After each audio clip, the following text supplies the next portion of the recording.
if the sound people can guide me whether the CIC must use the mic or the one that's on him, I'll appreciate it. I think you should use that one as well. All right, fantastic. Let's get on with it. I'll talk for a few minutes with the CIC, and then I will open it to the guests who are here today. 10 years of EFF. Right? I know that you can talk for 3 hours and tell me how good it's been and so on, but I just want you to pick 1 or 2 big highlights, yep. Right? To say in these 10 years, what has characterized, what you can call success, and then give me 1 or 2 low lights. What could characterize what you say, hey, here we missed the boat. Right? Just to set the pace of what we are going to converse today. No, thank you very much for the invitation, and we greet everyone in the hall and the audience that are watching from the videos and the YouTube. It has been a very difficult journey because we were canvassing new grounds. We had never formed political parties. We woke up to join political parties. We had no resources. We had no experienced men and women in the form of ministers, former ministers, MECs, mayors. We came together as people who had interest in the struggle for economic freedom and formed the EFF without attracting these high profiles, and therefore had to build an organization with ordinary innocent people. And that helped us a lot because there was no problem of egoism, a problem of I've done this before, I come with my own weight, and therefore you can't tell me this or that. Yeah. So we were listening to each other, we persuaded each other. A lot of ideas were thrown around, coming from different schools of thought, and trying to form this leftist organization. But eventually, when we found each other in the form of the founding manifesto of the EFF, its constitution and code of conduct, emphasis was made on collective leadership, democratic centralism, and discipline. And I think it is those elements that helped us to be where we are now. There will be high and lows in any organization, and one of the lowest moments was when there was a concerted effort to discredit the EFF on VBS. Where you can see that someone developed a strategy and said, we're going to use this to attack the EFF and delegitimize it. And I think somehow affected our performance because it was on the eve of the elections. So it was well calculated, it was deliberately done, and but we managed to stand the storm and fight it. The other lowest level will be where the staff riders get entrusted with the responsibilities. Staff riders? Yes. The people who just come for opportunistic reasons. Oh, okay. And then hijack the movement and want to give it a direction it's not supposed to take. And some have had to release, some fell on their own. But if you read the EFF political report to the first National People's Assembly, I make that assessment that there will be staff riders and some will fall on the way. And when it happens, it doesn't shock anyone. They are not the last ones. There will be many others. Because remember, if you join for personal accumulation, personal glorification, when those things are not achievable in the foreseeable future, you become impatient and then you abandon the ship. So there will be many others like that. But it has been a very good journey. We worked with men and women of commitment and dedication, who love their work, who do it genuinely, who are driven by the passion to pursue the struggle for economic emancipation. And they are the ones who have made this organization to be where it is now. Before I get to, because I want to get into the seven pillars. Maybe we won't have time to go to all seven, because it needs to be a seminar that will last all day. But before we get there, why do you think that even though the EFF in a way is seen as a chip of the ANC, in other words, you wouldn't have formed it if you were not expelled from the ANC, because you've always said, I'll die ANC and so. Then you have to revise that to say, hey, these people have removed me, so I can't die ANC if I don't just fold my arms and let the country go to the dogs, right? But how do you explain that not too many of the ANC, if one can say heavyweights, did not, even after 5 years of seeing that this thing is moving, fast and furious, join through, right? Was it an issue of ego of those people? Because one could say there are a lot of ANC people who are EFF at the heart. Would that be a correct assessment, that there are people who don't have the courage of their convictions to make their leap, to say, look, the ANC is not happening. Here's an alternative that's closest ideologically and otherwise to what we would have wanted to achieve through the ANC, which seems to be failing? Well, we're dealing with a problem of ageism. Remember, when we formed the EFF, we're called boys and girls. Even when we're married with kids, they were just referring to us as boys. So we have a problem of ageism, but we also have a problem of egoism. Who's doing it? And we also have a problem of tribalism. So we are a country characterized by those types of irritations, if one may say so. And it will take a long time for people to come to accept that there is an alternative. And we're not complaining because, to start with people who have not occupied positions before and they don't use their previous experiences in those positions to want to impose themselves on the leadership of the EFF. It's good to work with such people. I mean, someone one day will have to tell us, why did NUMSA form a party when the EFF was there?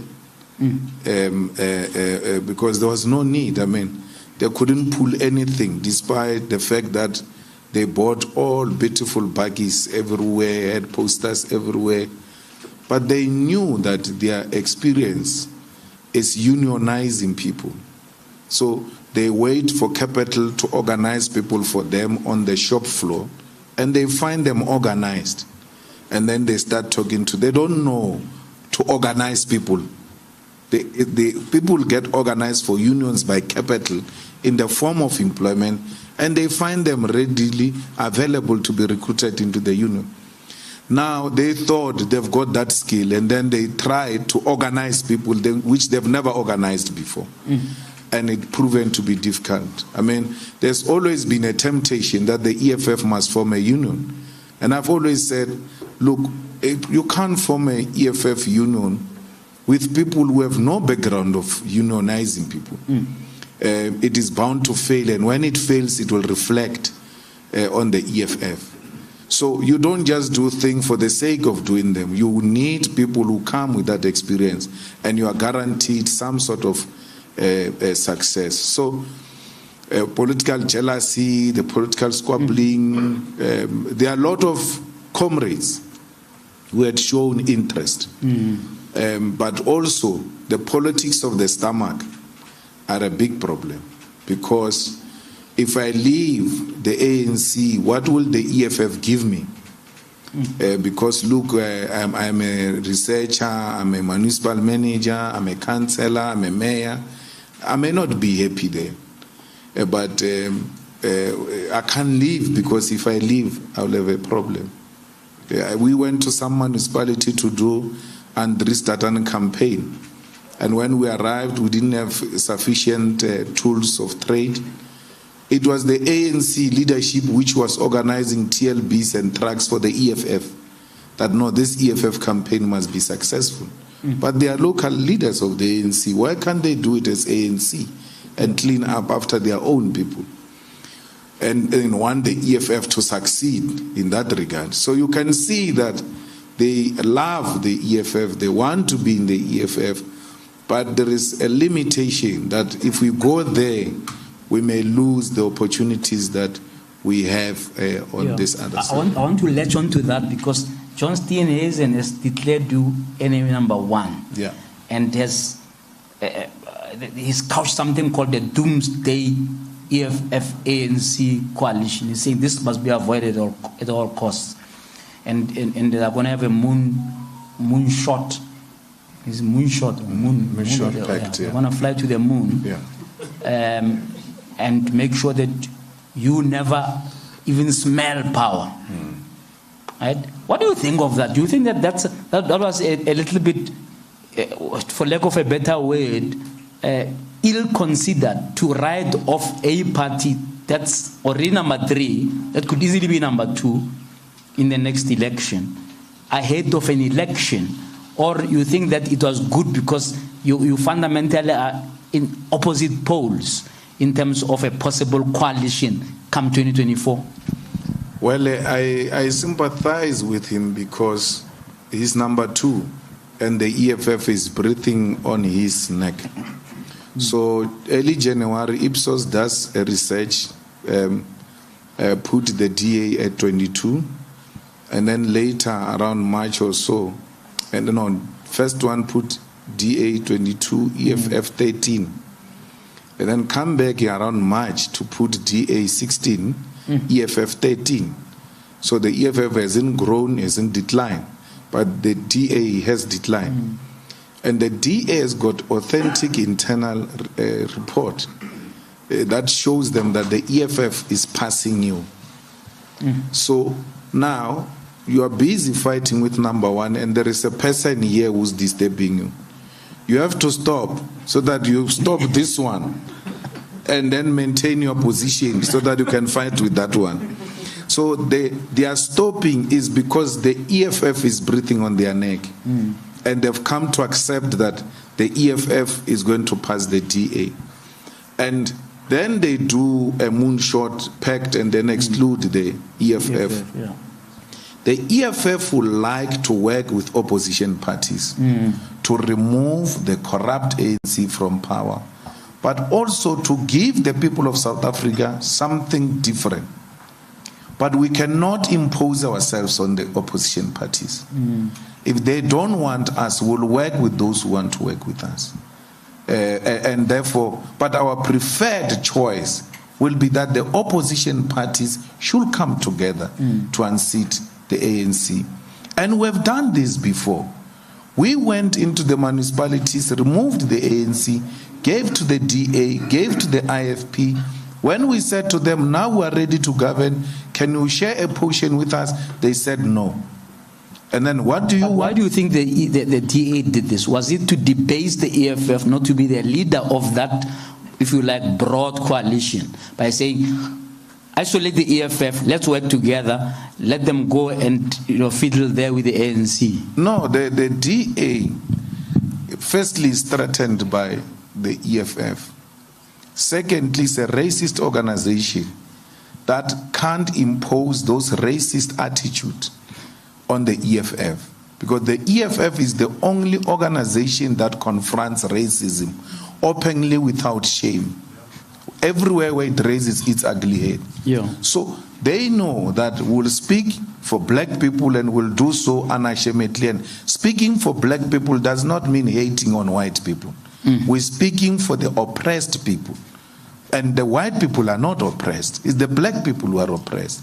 So the DA knows that the EFF will drive this for the benefit of the majority of our people. Look at what we did in Ekurhuleni. We came in today. The following day we took the compactors into the township. And then DA was complaining that, look, the compactors are going to the townships. When we were in government, they were not going to the township. We're like, but it was you who was supposed to take it to the township. No EFF stopped you. But we came in and took the compactors and did waste management for our people in the townships. That's what they know the EFF will do. And they will do so unashamedly. And they know that the EFF will raise policy positions that are firm, and they will fight for those policy positions, and they will pass. Let's talk about those policy positions. Because we are going to expropriate land without compensation. Yeah, I'm coming to that exactly. Yes. A lot of people are scared of that, right? And I want you today to just take us a little bit into the thinking about it. Let's talk about the land question. Between you and the ANC, right, you have failed to get the expropriation of land without compensation law passed in Parliament. And people were thinking, well, this is an opportunity now. EFF has put this resolution together. The ANC in their previous NASREC conference put the same resolution. So, everybody was excited that finally this thing can happen.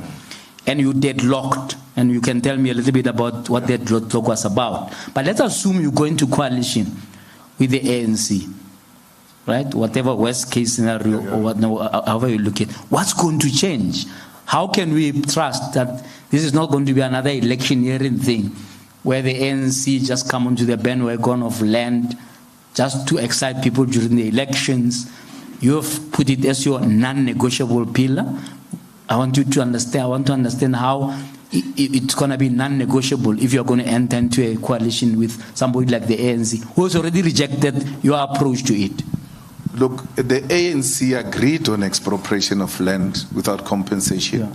Parliament passed a resolution to expropriate land without compensation.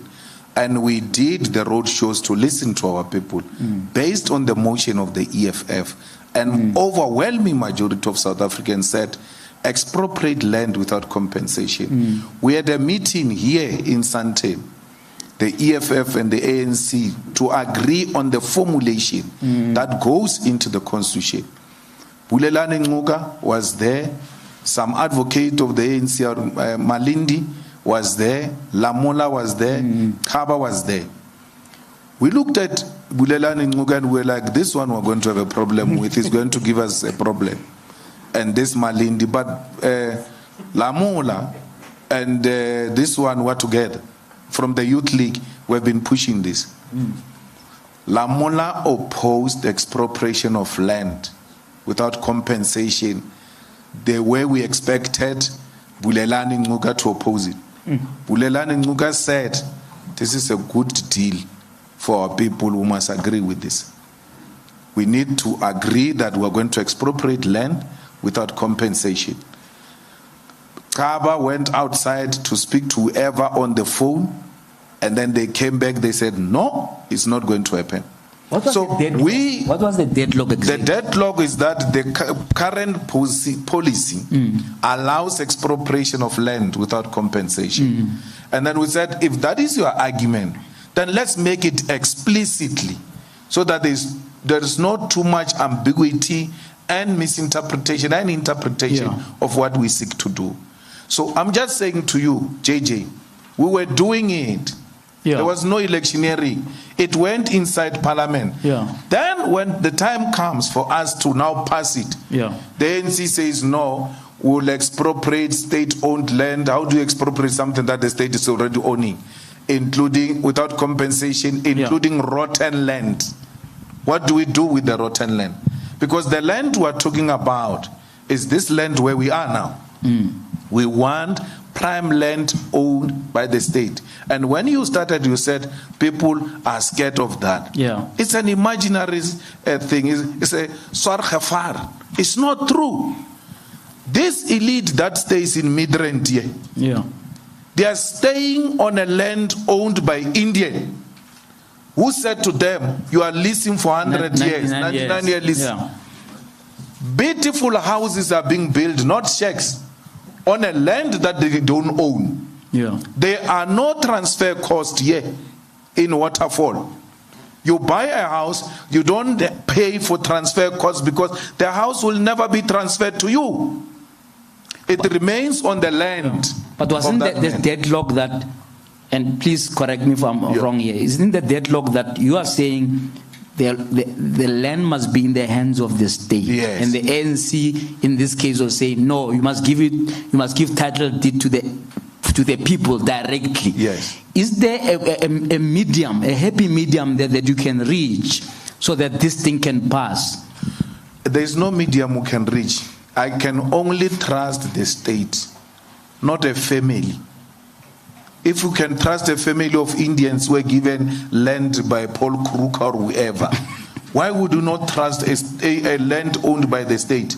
And the state says to you, the EFF policy is very clear. You don't lose anything. You declare this portion of land is under me. I use it for this purpose of hotel. And then it gets registered like that. You continue business as usual. Tomorrow but is it yours? Is it yours or does it belong to the state? It's yours. The water belongs to the state. But when you drink that water from the tap, do you feel state ownership there? You don't feel any state ownership. The electricity belongs to the state. When you switch on, do you feel any state ownership there? That SABC belongs to the state. When you watch it, do you feel less ownership of what is in your house? It's not correct. The mineral resources used to belong to the Anglo-American. Yeah. They were now taken to the custodianship of the state. And anyone who wants to mine in South Africa must now apply and be given a license by the state. No one now doesn't feel less owner of the mineral resources. So it is entirely incorrect. Yeah. Our people will never get the land for as long as the means to the ownership of the land is as is. Let's look at the policy of willing buyer, willing sell, right? Even if you can have money, JJ, for some reason the Oppenheimers give you money, and then you're willing to buy a land here in Sandton, and there is no willing seller. Yeah. What's going to happen? You'll never own a land. So it doesn't matter even if you have money. It's worse when you don't have money. How negotiable are you, though, to enter into coalition with people who see it exactly the opposite of you? Look, those are ideological issues. Yeah. Those are ideological issues. The first thing first is the people of South Africa. That you ought to join a coalition that says, we're going to end corruption. Yeah. We're going to fight crime fire by fire. We're going to make sure that the youth of South Africa get employment. And those that are still looking for employment and they are graduates, there is graduates allowance to encourage the culture of learning and teaching in our communities. And make sure that the whole of South Africa is clean to restore the dignity of our people. Because you have not won elections, you can't keep on insisting, yes, these issues will keep on putting them. Yeah. But there can't be a deal breaker that when we've got an opportunity to resolve the immediate challenges of our people and use that popularity to outrightly win the elections and implement these positions without any irritation. That's an interesting angle. Let's apply it to the other pillar of banks. Yes. Can you just tell me how this is gonna? Let's say you get power tomorrow, right? The banks, almost all of the big 4, 5 banks belong to private sector. Yes. And what's interesting is if you look at the BEE charter around banks, is the poorest in as far as target is concerned. In fact, I think they said something like, in 5 years, and this was long ago, like 2007, in 5 years they would like 10% to belong to black people. So it's even under-targeted already. So you can see that they're scared to touch that part of the economy. How are you going to, let's say you are in power next year this time. How are you going to deal with the thing of banks? Are you going to say now all the banks belong to the state? right? How do you do that? Because this is, if you like, an uncharted water, even by the current government. Even with the BEE law and so on, they still excuse them to say, no, you only have to give up 10% of what you are doing. And what's interesting now is when you want to do a BEE deal, you still have to go to the same banks to get to help you to buy into their new businesses, which actually means they now still own those businesses because you owe them and they can't transfer ownership to you until you finish paying, which hardly ever happens. Badge on that for me, right? The bank, this whole thing about we're going to want the banks to belong to the state. How is that going to happen? It's very easy. What is the Reserve Bank doing in African Bank?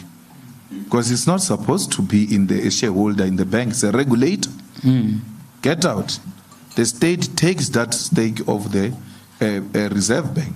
Then you consolidate it with the PIC stake. And then you take the African Bank. You make it a state-owned bank that will provide affordable services to our people. You close no bank. Why should the state bank close the private bank when the state school did not close private school? When the state hospital did not close the private hospital? They still flourish.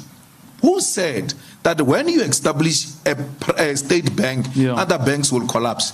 So I'm not sure why will you leave the banks as they are? We will leave them and will beat them on their game. We ought to provide the best services to a point where you will not see the need to bank with ABSA. You will bank with the state. And you know, it's not true that private sector is inherently competitive and successful. In Kenya, private schools are closing because people are not taking their children to private schools. Public education is providing quality education to a point where you don't need private schools. So you don't behave like a dictator going around closing things. You make yours work. But do you think attractive. Do you think your message hasn't sunk in there? Because as you have said with the first area of land, even on this bank thing, there is a scarecrow mentality that says, you know, there's going to be capital flight. These people are going to destroy the country. There'll be no foreign direct investment because they're eyeing the banks and they're just going to cause chaos. Do you think that with what you've explained now, that it's something that maybe it hasn't sunk in a way that you explain how you deal with that second bill? We have said this since the times in the Youth League, that nationalization of mines does not mean taking any mine from Anglo-American. We are the ones who issue licenses of mining. You establish a big mining state company, and then you look for profitable mines, like the one in Mkopani, where Anglo is mining itself and is the only mine that they are mining themselves. The rest they've given other people. You look at a platinum that you can get, or is not costly to mine here. You give to the state, or these ones go to the state. It's not expensive to mine here. We make money the same day we arrive. You are the one who issues licenses. The Department of Mineral Resources knows all the beautiful minerals in South Africa, all the farms. They will tell you this is there, this is there. They know it. So we don't go deep down mine going to look for non-existing gold. Tabarakwa. We don't want that. Wherever we go, it must be profitable. It must not be at a high cost for the state. And it must be done. That's interesting. Let's link that to the SOEs. One of the pillars there is to say, let's strengthen the state. Right? What are you going to do differently on SOEs? The SOEs, you know, half of them are bankrupt. You know, I mean, look at the debt book of Eskom alone. SAA had to go down to the gutters, and now it's being sold. It's going to be sold for 51 cents. You know, you're not telling the truth that SAA went down to the gutters. The SAA is proper. Firstly, SAA, it's an intervention by the state in that mode of transport. Even if we don't make profit there, it must generate enough funds to sustain itself. Because if we say we want SAA that is going to make a profit in a maximum way, they don't do that all over the world, by the way, the airlines. It's a state intervention in that mode of transport. Yeah. Because if the state doesn't intervene, Cape Town, we cannot afford to fly to Cape Town. So it's the state intervening to make sure that there is a convenient method of transport. So you're not worried for those who about are not them coming as a begging bowl. I think the state has spent over 30 billion. I don't want them to come and beg. I want them to sustain themselves. Yeah. Yes, you need competent management that is going to raise sufficient funds through its own operations to sustain that institution. Have you made an analysis whether you can do that with SOEs like the post office that's also bankrupt, it's on the red, right? Dinel, that's completely also, and they couldn't even pay their salaries for months on end, etc. So what are you going to do differently to make sure that these SOEs, are sustainable? Firstly, Dinel, not so long ago, was a profitable company. Transnet was a profitable company. All of these institutions were collapsed right on our eyes by corruption, by incompetent people who were deployed there in the name of leadership deployment. When I sit now in the EFF and they say this person must be a CFO in Johannesburg or Igurlen or what, and then doesn't qualify, I tell you, I do not discuss people who don't qualify. Yeah. And I even tell them, why do you want a job you don't qualify for? Because these are the requirements. But in principle, so, you still have cadre deployment. How do I govern?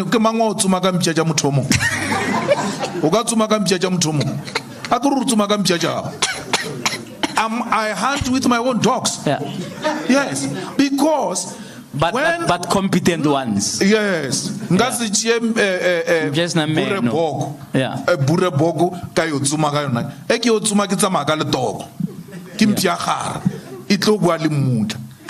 So I can't do that.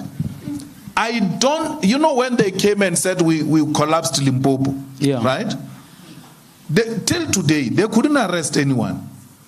Till today, they couldn't say explicitly, what have you done in collapsing Limpopo? Because it was a lie.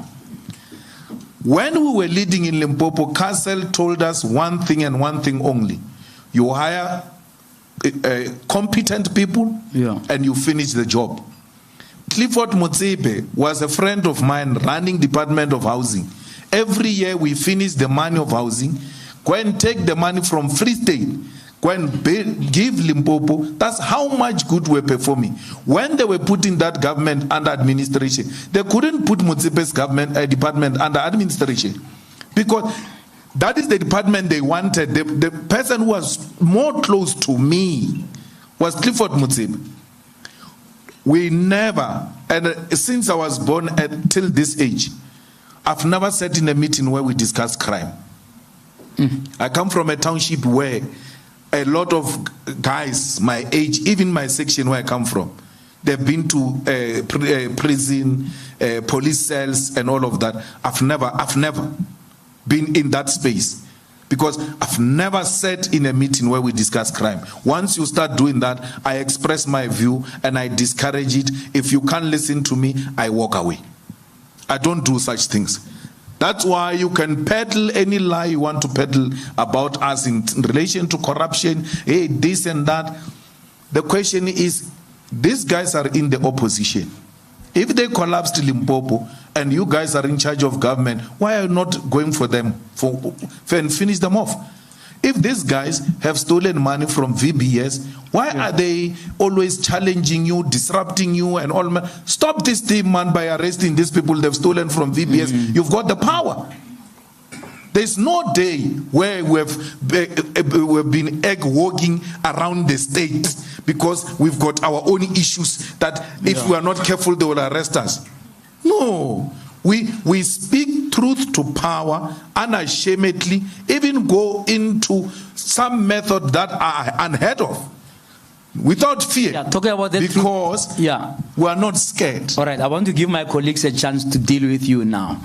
No one can deal with you. But before that, ESCOM quickly, big crisis. You 4 weeks ago, and I may be wrong about the time, you said in 2 weeks there'll be a grid collapse. Yeah. Tell me, first of all, why you are convinced that there will be a grid collapse. Secondly, whether or not, with all the misgivings you may have about Ramokgopa, whether you think he has mitigated something. I know that on Sunday he came to tell us about that the energy availability factor is at 60%, and there's no dealt with him on Monday. We are now back at stage 6. It's waffling. Okay, tell me more. So, you know, the grid collapse, the FBI met state security because when the grid collapse, it poses a security threat. Sure. Met with the state security and told them this thing is going to collapse. They met the state and said it's going to collapse, but our problem is not this collapsing. The problem is ANC politicians going on business as usual. Like there's no problem. You must be thanking me. Because after that press conference, they were running like headless chickens. People to make sure the grid doesn't collapse. Yes, people starting to say, no, we need to fix here, we need to correct this. And they never came strong to say the grid will not collapse. They said, we are mitigating the situation to avoid the grid collapse. But don't you give Ramokgopa some credit? What credit? Small credit. No. Of intervention. He Sunday he came. No, we're cruising nicely. This winter, yes, enough. What's happening now? Yeah, but did you anticipate the snow on Monday? No. No. Then it's a fool. Because we were sent messages before Sunday. I got a message that my child must come to school on Monday with a small blanket. My son knew it's going to be cold you didn't even need on intelligence. Monday. You didn't even need intelligence. My son knew that it's going to be cold on Monday than Ramokgopa. So you just needed the weather report. The whole minister didn't know that there is cold front coming and the demand is going to be high. He came here and said to us in a 2 weeks time or so, he's going to bring 1,000 megawatts from Mozambique. He said to us, he's going to plug the power ships. Where are they? We have a problem now. Where are they? Because he calls a press conference, talks, and then it ends there. Nothing changes. In your rally a few weeks ago, you accused him of corruption. I mean, to put it bluntly and frankly. Right? And you even mentioned Dr.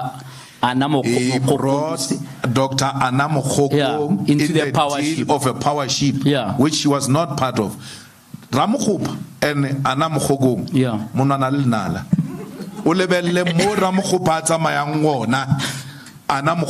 Is that still the case now? Is Anamokgopa part of that power ship deal? All of a sudden, Anamokgopa power ship.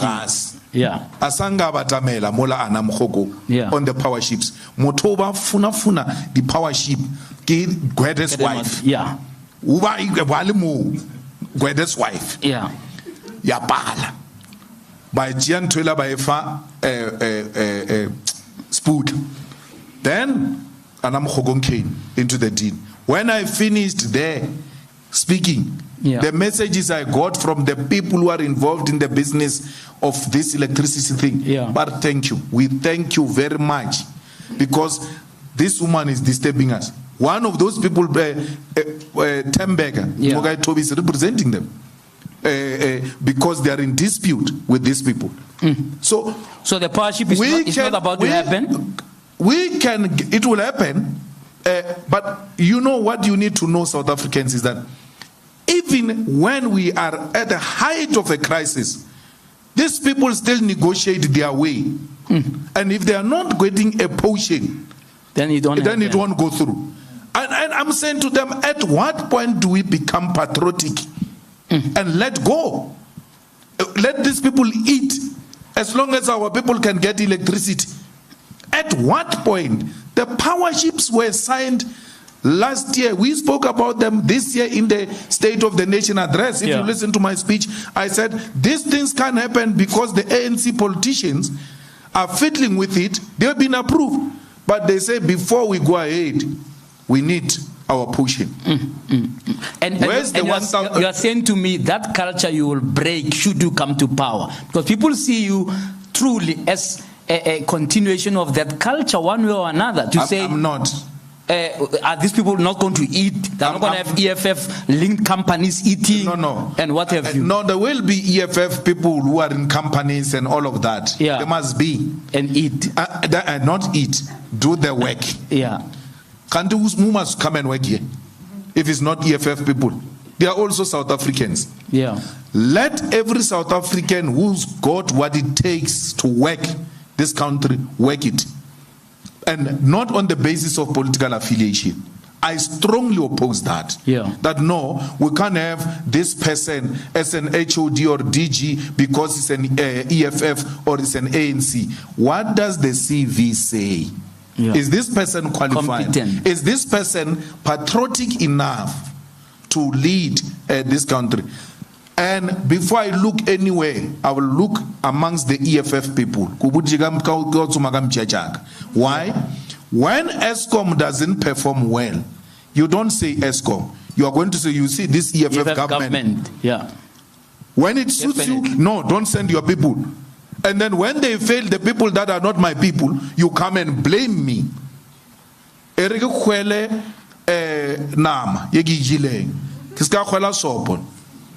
So leadership development means the comrades that are qualified, who have been to school, who are highly trained in this field. And the ANC, what is painful about it is that it took a lot of comrades to school and trained them.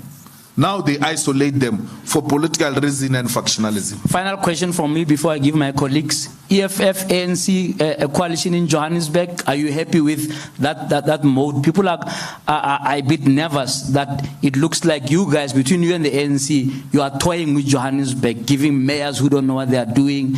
We are now on mayor number, God knows what, right? And then you got one now who's hiding, never wants to talk to anybody. Under your watch, summary there. What is the rationale? Why couldn't you just get either from you or ANC to take the mayorship? Because it looks like it's now a joke. Well, I think you are unfair, and you are judging people harshly. He's a councillor. You don't start by the mayor. He's a councillor. And for you, for you to be a mayor, you must first qualify to be a councillor. Yeah. And then once you are a councillor, you qualify to be a mayor. Yeah. So instead of you guys talking mayorship, why are you not removing him as a councillor? It is the people's will that have put him in the council. It's not the EFF. It's not our member. We voted for him in the council because... But is he the best foot forward? You've been talking about qualifications and competence and what? The best foot forward. The problem is that his leadership style is not yours. We lead differently. When our rasa So he's got his own way of doing things. He goes to places. Quietly. Firstly, he gave. He's leading quiet. No, he gave the acceptance speech. Yeah. And for your information, he's smarter than the one that left before. Yeah. Very articulate. Yeah. And very knowledgeable about local government. And then he will visit projects of the municipality. Not with these road shows and too many convoys. No, it's a different kind of a cadre. But he's there. He's available inspecting the projects. So you have confidence in him? That's why we elected him. So there are a lot of people that are your favorites who don't speak. And we never get to hear accountability from them, and you guys don't take them on. One of them is Jamnandas. I mean, Jamnandas can disappear for 4 months, and then the state-owned enterprises are collapsing under him. But no one has ever said Jamnandas is a bad leader. No one knows where the guy is. No one. But there's never been a story. But this one of the same color with me. Yeah. Because of our color, we are judged differently from other people. But the guy is there. Yeah. And look, the day he was supposed to answer questions, he even collapsed. He got sick. He got sick and he was rushed to the hospital. Not because he didn't want to do his job. Yeah. But Jamnandas didn't collapse anyway. And we don't see. Ladies and gentlemen, the CIC of the EFF. Okay, I'm going to give you my colleagues. Who wants to start? Let's start in this table here. Remember the rules, guys. So I'm giving you time. You ask your follow-up questions. The CIC will respond immediately before we move on to the next person, so that it can become more of a dialogue rather than a long-standing thing where he'll answer at the end. Oh, okay. Just introduce yourself as you start. Okay, thank you very much. It's Mzondi Limbeji from the SABC. Mr. Malema, there has been a number of events as well in the country currently, especially during this month of July. I think 2 years ago, around this time, it was bad. So, and the reason was obviously, I think it was related to the incarceration of the ex-president. So we saw a judgment, was it a ruling? I don't know how which basically said, I think when all is said and done, he needs to go back to prison. So given what has been happening and some of those sporadic incidents around the trucks, so I'd want to hear your view around those matters. And then, of course, on the Mkhwebane thing, you issued a very strong statement, also following what the Constitutional Court said. Just perhaps that response on that one before I follow up. Look, the Mkhwebane judgment is bad. It doesn't matter how you look at it. President Zuma was told he cannot appoint the head of the commission of inquiry because he's implicated. That's how Zondo was appointed. That part of the things that are going to be investigated by this commission that we're seeking to establish are going to implicate President Zuma, and as a result, he can appoint a judge of who's going to preside the commission. Today, Ramaphosa can remove a person who is investigating him and says, I didn't know who was going to be the acting, even when it's not true. He knew who was going to be the acting PP. There is a deputy PP at that level. Galeka was a member. I'm not saying he's a member. I don't know what is the status now. Galeka led the ANC Youth League with us. And when we say with us, we're talking yesterday. And one of the questions these comrades, when they interview her now for this, they must ask her if she's still a member of the ANC. And if she says no, they must ask her, when last did you terminate your ANC membership? She was not just a member. She was a leader of the ANC Youth League in Gauteng. Then left to even advise Malusi Gigaba. Then you become an act and you exonerate a president, and then from there apply for that position. The reason why they say that position is 7 years is because you must not be influenced by the current leadership, because they know you don't seek anything after that. She's seeking something. She was not supposed to be the one presiding over that matter if she knew that she's interested in becoming a public protector. Now she exonerated the president because why? She knows the president has got majority in parliament and is going to have an influence on who gets appointed as a public protector. It therefore defeats the whole purpose of having a public protector who is 7 years old, after taking these decisions, will not apply for a job. We have a crisis here. This needs to be looked into. A person has taken decisions now. He's now going back to apply. Does it mean it defeated the purpose of saying 7 years to avoid you taking decisions in favor so that you can be reappointed? So the court that took a correct decision is the Western Cape Court. The president was emotional. The president stood to benefit from that. We respect the decision of the Constitutional Court, but we disagree with it. We disagree with it respectfully.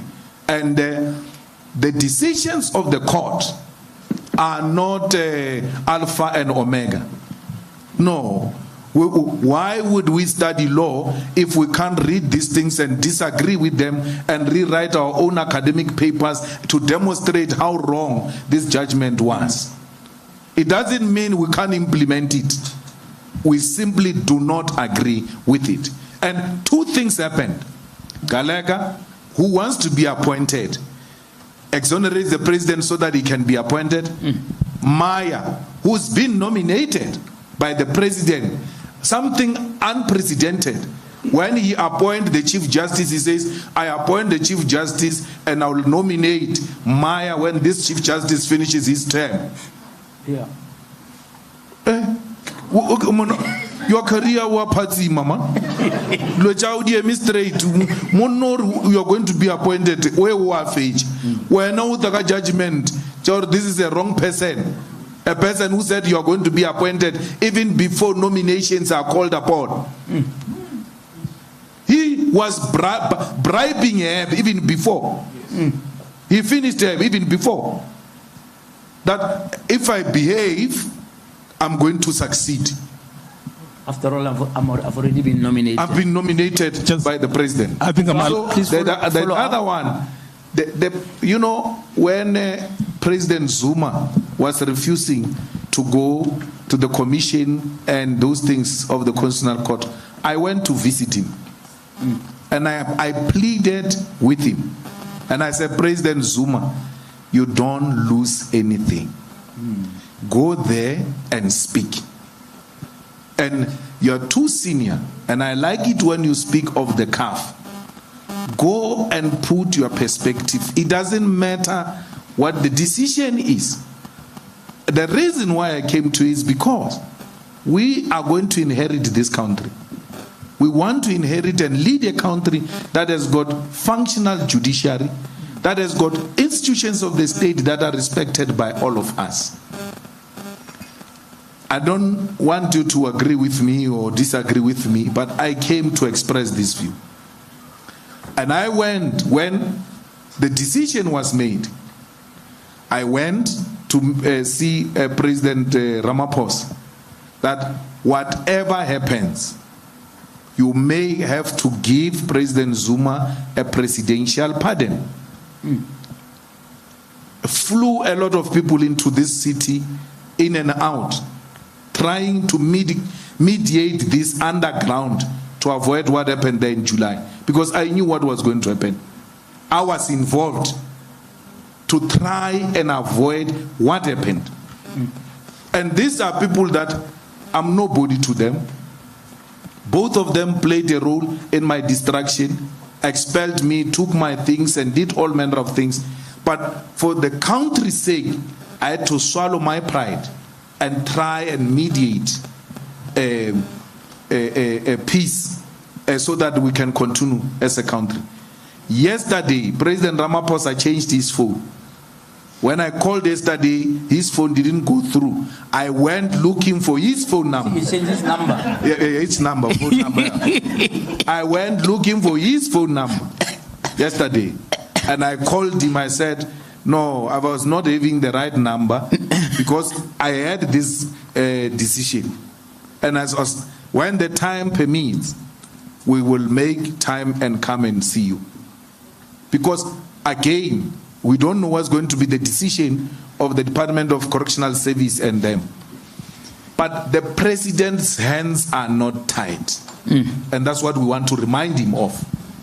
We reach a point where we must choose peace over all this type of things that we're talking about. To say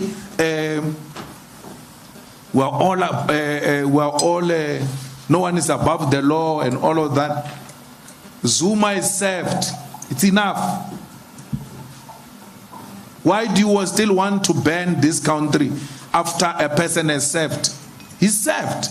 It's enough. And then parole is another form, by the way, of sentencing. When they say you are on parole, doesn't mean you are free. There are certain conditions that come with parole. Muzwa, follow up, please. Yes, the quick follow up on the Deputy Chief Justice Maya. You've basically said because of her being nominated, so that's why that kind of a decision. But let's remember that you sat in the JSC, which recommended Maya to be actually the actual Chief Justice. So how do you reconcile that? Before you answer, just a very quick one again. After the ANC Youth League was elected, I think he wrote something very interesting on the Twitter page about who they were and their masters. And then, given your friendship, or rather your comradeship with Fikile Mbalula, are you guys still in that friendship zone, or it is slowly collapsing because of politics? Thank you. Look, we nominated President Maya to be the Chief Justice. If they'd appointed her, perhaps this type of attitude wouldn't be there. She's not appointed. They are keeping her at arm's length. Or into ya koi right. Wena, just behave. But isn't ozako zamba kahle. So, if she was fully appointed, it's a different ball game altogether. Because she's appointed and she doesn't have to appease anyone. So, people are being held at half clutch everywhere because they must appease the master. Otherwise, they will not be appointed. I mean, it's not a decision alone, but surely she wrote the judgment. She's the senior judge. She had some influence when they were conferencing on what is the best decision to take. It doesn't take away the fact that she's a good woman, she's a qualified woman, you can't question her qualifications. But we find ourselves in a situation where we're working with crooks that are collapsing our judiciary and won't be shocked when they say they've infiltrated her and they want to delegitimize her. By the time that position comes, you may find that Maya is discredited. And a different person must emerge altogether. So we said we needed someone who's going to serve longer to avoid what we're being subjected to now, where people will have to appease people. You think Zondo was being, what do you call it? Zondo was being rewarded? Yes. For the state Zondo got 2 votes in the JC. Two. Yeah. His colleagues interviewed him. Yeah. He got 2 votes. Hey, okay, let's take someone else. Well, he's not done with one more. Quickly. No, he's not done with the Mbalula ANC Youth League. No. Oh my God. Look, Mbalula uses people. Survival of Mbalula in politics is using people. So he uses you, he dumps you. When they were going to the conference of the ANC, I called our friend Lunga in Cape Town, who was not supporting Mbalula, and I asked him, why would you do that to our friend? This guy, he might be having his own weaknesses, but we grew up together. Why? He said, Mbalula uses people, and I'm giving you much. He will not see you for anything. It didn't reach much. Immediately, when he left that conference, I was the first victim. Mbalula, when he went to the conference, he came from my house to the conference. And then from conference, he came out insulting me. And I'm like, you have an issue with me, you've got access to me. Why can't you raise the issue with me? So, and that's how he has been. He uses people politically and then he dumps them. So, and if he loses his power now, he will come back to me like nothing happened. He will look for me wherever I am and want to continue business as usual. It took Mbalula how many years? 5-6 years for him to warm up to us. When we formed the EFF, we're not in speaking terms with Mbalula. Only now, recently, when they removed him from those things of ministers and he started reaching out to us. And then it's not for the first time. A lot of his generation, the people he grew up with in the youth league, were not supporting his candidature. Why? So, you know, you just have to know him for who he is. We live with human beings, but we just have to know, otherwise we'll live alone, and it's not going to be nice. Just don't invest emotions in these types of characters who use people. Okay, we have to move. Yes, next. Good afternoon, sir. This is Gert van der Westhuizen from Netwerk 24. I just want to make sure, so you think a presidential pardon will prevent any possibility of violence at the moment? And yes. Sorry, can I ask you two other things? I'll be quick. Sure. If the DA had invited you to join the Moonshot Pact, would you have considered it? And do you ever see yourself working with them again in future? And then the last thing, there has been all these court cases about hate speech and stuff. There was a judgment this morning. Tell me how you feel about that, and what do you think the purpose of those court cases are? Well, if the DA had invited us, we would have come on board, but will not go to the moon because we must save the earth. So what are we doing in the moon? We're here. So we would have decided on something else. We have been more than willing to work with the DA. We even voted them. I said from the beginning, the coming together of the opposition to give our people an alternative is my first option. It's my first option. I've always challenged the media in South Africa, and I said, ask the DA why they don't want to work with the EFF. But the question is directed at us. As if we said we can't work with the DA. No. Ask them why you don't want to work with the EFF.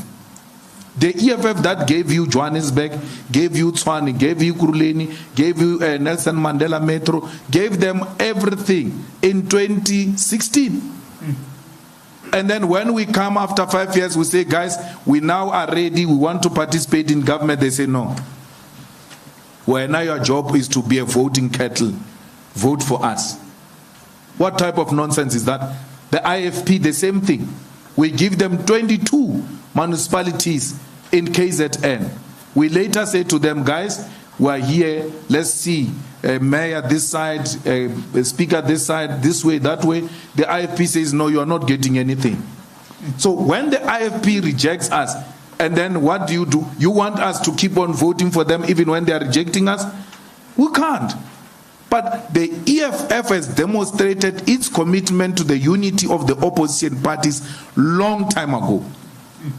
From the beginning, our agenda to remove the ANC has been very clear, and we have given our vote to the opposition parties. In return, they just reject us. What, you see, you can talk about hate speech cases. What hate speech case? I won a case here in Joburg. You never wrote an article congratulating me about that case of AfriForum, which was represented by some incompetent Oppenheimer lawyer. They won. The leave to appeal is now going to the Supreme Court of Appeal. Then there is another case of land occupation, which is an EFF policy. It's also going to the Constitutional Court appeal, because they say when we say occupy the unoccupied land, it's unconstitutional, blah, blah, blah. So we're challenging that. Because our occupation of the land policy is to try and put pressure to speed up the process of redistributing land into the hands of our people. So we're not committing any crime. The Freedom Charter itself says you shall settle wherever you choose to do so.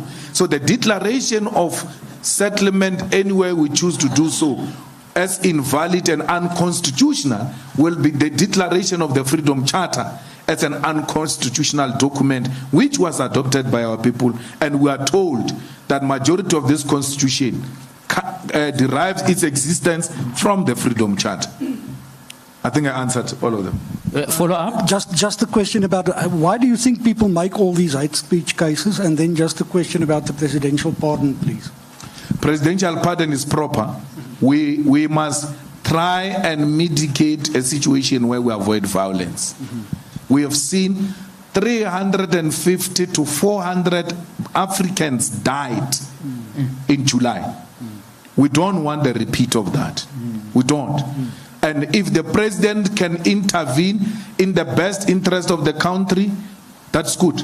Because he's not using the presidential pardon to pardon his auditor or his own lawyer or anything. It's not personal. It's for the cause. Zuma served. Zuma was released. He did not release himself. And therefore, we should respect that. The hate speech cases is to try and sidetrack the EFF. Yeah. There is an organization here in South Africa that thrives through hatred called AfriForum. Its existence is based on hate. They even remove our posters. They go and remove EFF rally posters with guns, carrying guns in baggies. We never remove anything of AfriForum. It's not a genuine cause. It's an act of hatred. Okay. You're happy? All right. Let's. All right. Go ahead. The name is Rems Mabote. I'm a podcaster. I want us to laugh a bit. You know, things can get too serious, but this is a very serious question. Yeah. Congratulations on the 10 years. Thank you. Aren't you worried, though? I mean, could be 15 years. You could end up looking like Mangosuthu Buthelezi or Bantu Holomisa, end up going forever in opposition as the only leader. Aren't you worried about that? Not at all. My intention is to leave politics at 55. I don't want to die a politician because I've been in politics from 9 years. I know no other life except politics. So when the sooner I leave, the better for me to learn certain things. I'm also in farming, and therefore I think it will give me a different perspective of life. We're leading with very good comrades that must take over the EFF at some point. So I've got an appointment with Union Building, and then from there I'm out of here. I'm answered. That's what he said. The other guy said the same thing. They had an appointment with Union Building. Never happened. So that's why I'm a bit worried. But I'm answered. But those ones were not going to make it to Union Building, especially the IFP. Its intention from its formation has never had a destination with the Union Building. It had a destination with a tribe. It wanted to be a Zulu party, and it has achieved its mission. Yeah. It was a cultural group which turned into a political party. They never had a vision of South Africa. Are you happy with your succession plan in terms of replicating yourself? Linked to that question of well, the good thing with the student command, and if you look at the leadership of the EFF, Vuyani and Busnawe and them, they are graduates of the student command. So the ability of the student command to produce the second and third layer leadership of the EFF is satisfying. And the majority, if you go through all the presidents of the student command and you get to listen to them, and you listen to the leadership that gets to be produced by the regions and provinces, you sleep peacefully because you can hear that the EFF is spoiled of a qualified leadership. Yeah. And the good thing with the EFF is its emphasis on education. That because the biggest problem is the ability to just read with the understanding and be able to articulate that which you have read, so that you master the vision and the destination. The ANC people don't read. When we arrived in Parliament, they used to say we must call each other honorable members. We said, no, why do you say that? But no, it's in the rule books. And then we said, there's no such a thing. They paged from the first page to the last page. That thing was not there. They arrived there and found the apartheid whites who remained in that parliament calling each other honorables. And they thought it's by law, by the rules of parliament, that they must call each other honorable members. That thing of honorable members is not in the rule book. They say don't call each other by name. They don't say call each other honorable because they know others may not be honorable. All right, let's go. Also, Sophie Mkwena from the SABC. I want to start with, I remember when that ANC appeals committee took a decision that Derek Hanakom was correct to expel you. It was chaired by the current president, President Ramaphosa. As a group, I was traveling to Free State. You called me and you said, can you plead with these people not to expel us? We are ready to go to Cuba. We are ready to go to China for years to go and humble ourselves. And then you went to the late Winnie Mandela's house. I had to go back and do that story. Do you regret making that call, pleading that your membership shouldn't be taken? I remember Makakla was the one leading the call, Lamula, you were all together, you were on speakerphone. 2, in terms of your relationship with leaders in South Africa, not necessarily the EFF leadership, how is your relationship with other leaders, current and previous leaders? Because as a leader of any organization or an influential person, you interact with everybody. What is your relationship?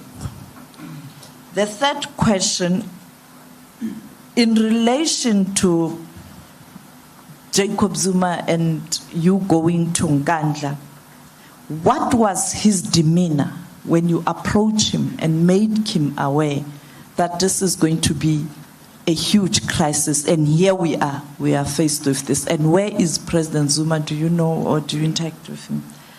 On international issues, Zimbabwe is going to elections. Is there any prospect of this SADC country having a different future that will assist the entire region to be a better region? And finally, on Putin, there's a huge debate around our relationship with other countries. Government is saying we are non-aligned. President Lula, now back in the BRICS, he's pushing for a South-South cooperation rather than BRICS. And it's understandable because these are the people who are pushing for South-South, strengthen the developing South if you want to take on the developed North. What is your view on that? Thank you. Yeah. Well, you know, the painful thing about Zimbabwe's elections is that they already won. It's really a waste of time. And anyone else who's going there, I mean, Chamisa won elections the last time. And they just stole them like that. And then when the people try to rise, they get beaten. They already won. And then now Tyson wants to come in. They manipulated the processes. They block him. Because Mnangagwa won with 30,000 votes. 35,000 votes. For you to get a threshold, for him to get a threshold, he got 35,000 votes. If Tyson comes in, he's likely to take not less than 100,000 votes, and Mnangagwa doesn't reach a threshold, and Chamisa doesn't reach a threshold, then it's a stalemate. Then there will be a rerun, and if they still don't reach the threshold, then there must be a government of national unity so that they buy some time while they are still preparing for other elections. So the only intervention that can be made is by Zimbabweans who are all over the world. They are found in London, they are found in Botswana, they are found in South Africa. They need to take a conscious decision to go back home and vote. No one says go back and stay there and don't come back. If they've got what it takes, they will come back. But the country is in a crisis, and you are not going to resolve that crisis by staying out of the country. They have to make an appointment with going back home to go and vote. And the numbers must be so decisive, such that even rigging becomes impossible. Because rigging happens when the contest is too close. But if the margins are too high, it becomes impossible.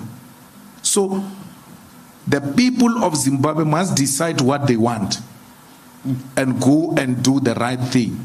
Otherwise, Mnangagwa is going to lead them, and not in a correct manner. When they try to rise, they are going to be suppressed. President Putin must come to South Africa. Everywhere else where Putin will be passing, there must be immunity. Putin is not coming to South Africa. Putin is coming to BRICS. And there ought to be that difference where South Africa declares a certain territories as BRICS territories.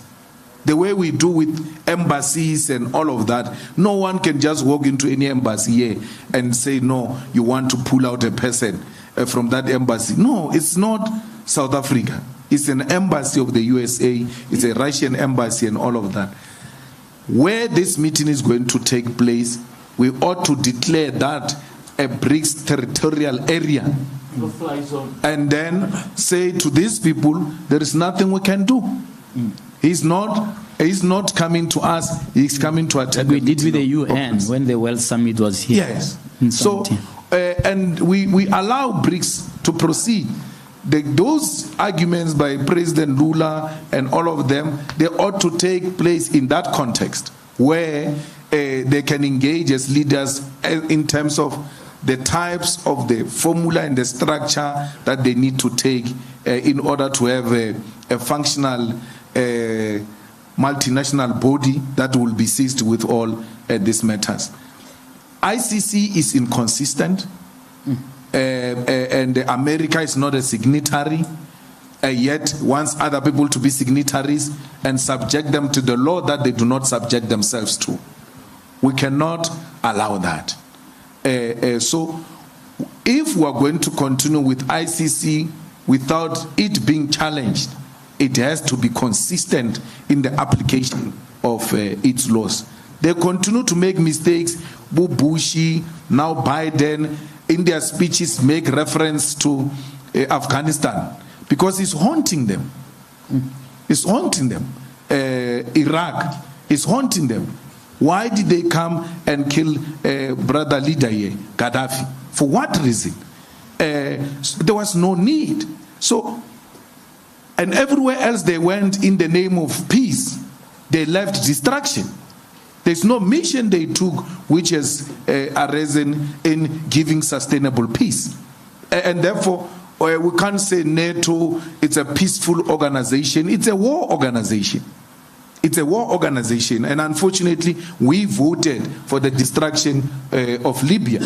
And when we raised that matter in the ANC, and we raised it sharply in the ANC and disagreed with Zuma, that we were told we were disrespectful. We were told we are young, we don't know what we are talking about. That thing is haunting us.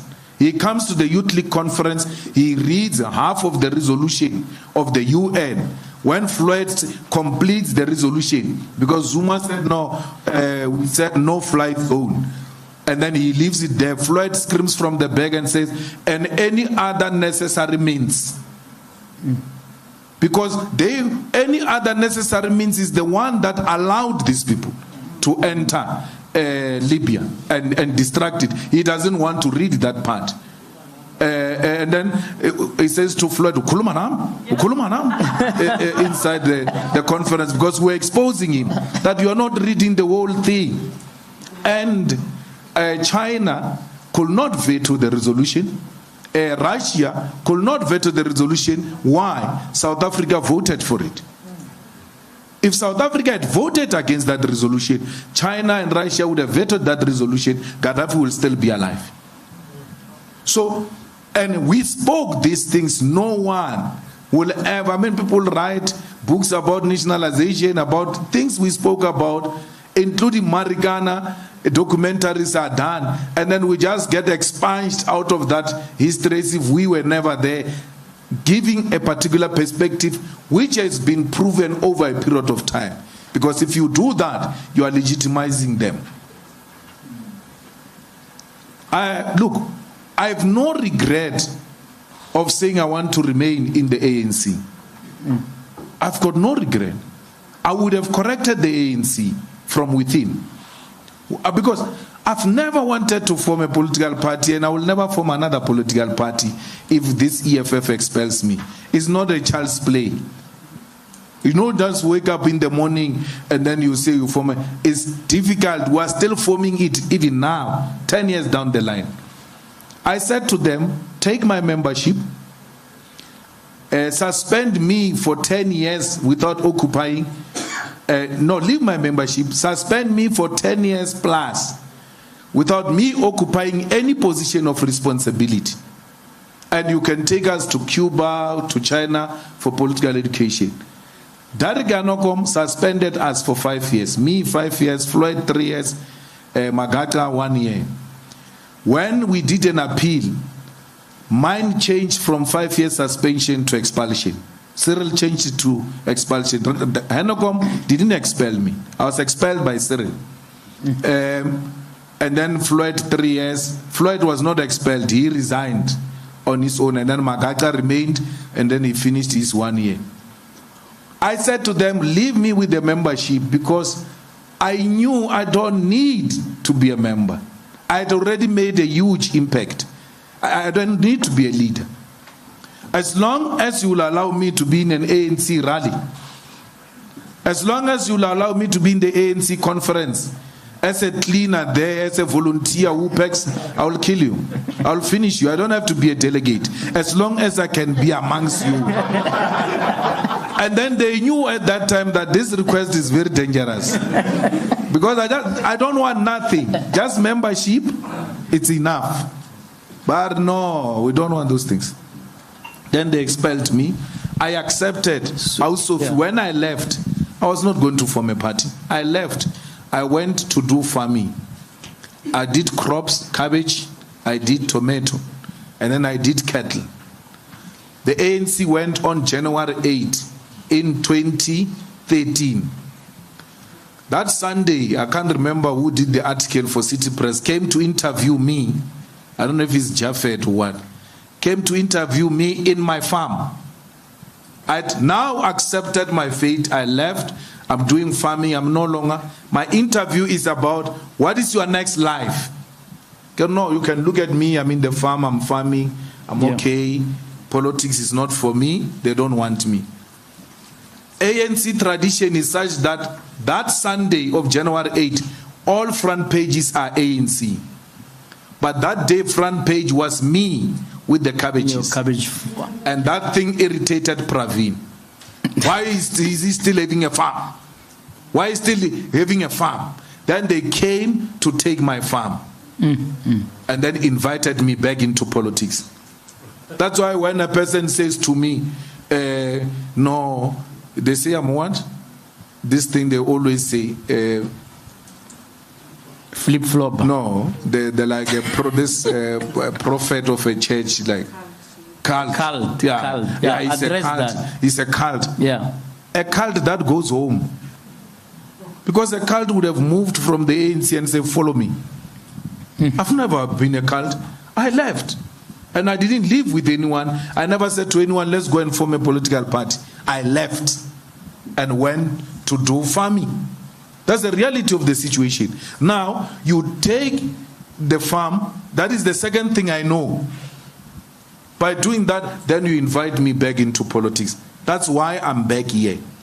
Have you forgiven Cyril? If next year... I've forgiven everyone. You can work with him.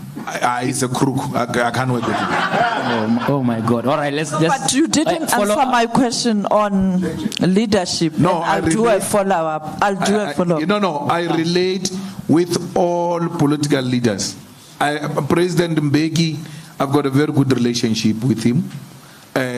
At any time, I can take a phone call him, and go and seek guidance on this or that. He does the same. If there are issues that he needs clarity from the EFF, he makes a call and invite us.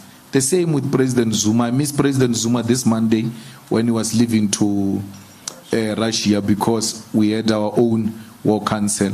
President Motlanthe and all political leaders. And I'm one person when I've got an issue with any leader, be it Steenhuisen, be it General Olomesa, Musi, or anyone, I take the call and I make a call and I sell my views. They can reject them, but I'm not shy to express them. All right, I've got a relationship. Yeah. I've got to move. Let's go to this extreme. A hand has been up, yeah. All right, I'll come back to you. Let me start. You're fine. All right. Go to Khalid and then come to us. All right. No, I'll come back to you some because the SABs dominate. Is 3 people from the SABs. It's dominated. This is now it's a monopoly. No, come. Thank you very much. I'll be very quick. My name is Konita Hunter from the News 24. What did President Cyril Ramaphosa say to you yesterday when you asked him for the presidential pardon for former President Zuma? Did you end up speaking to him?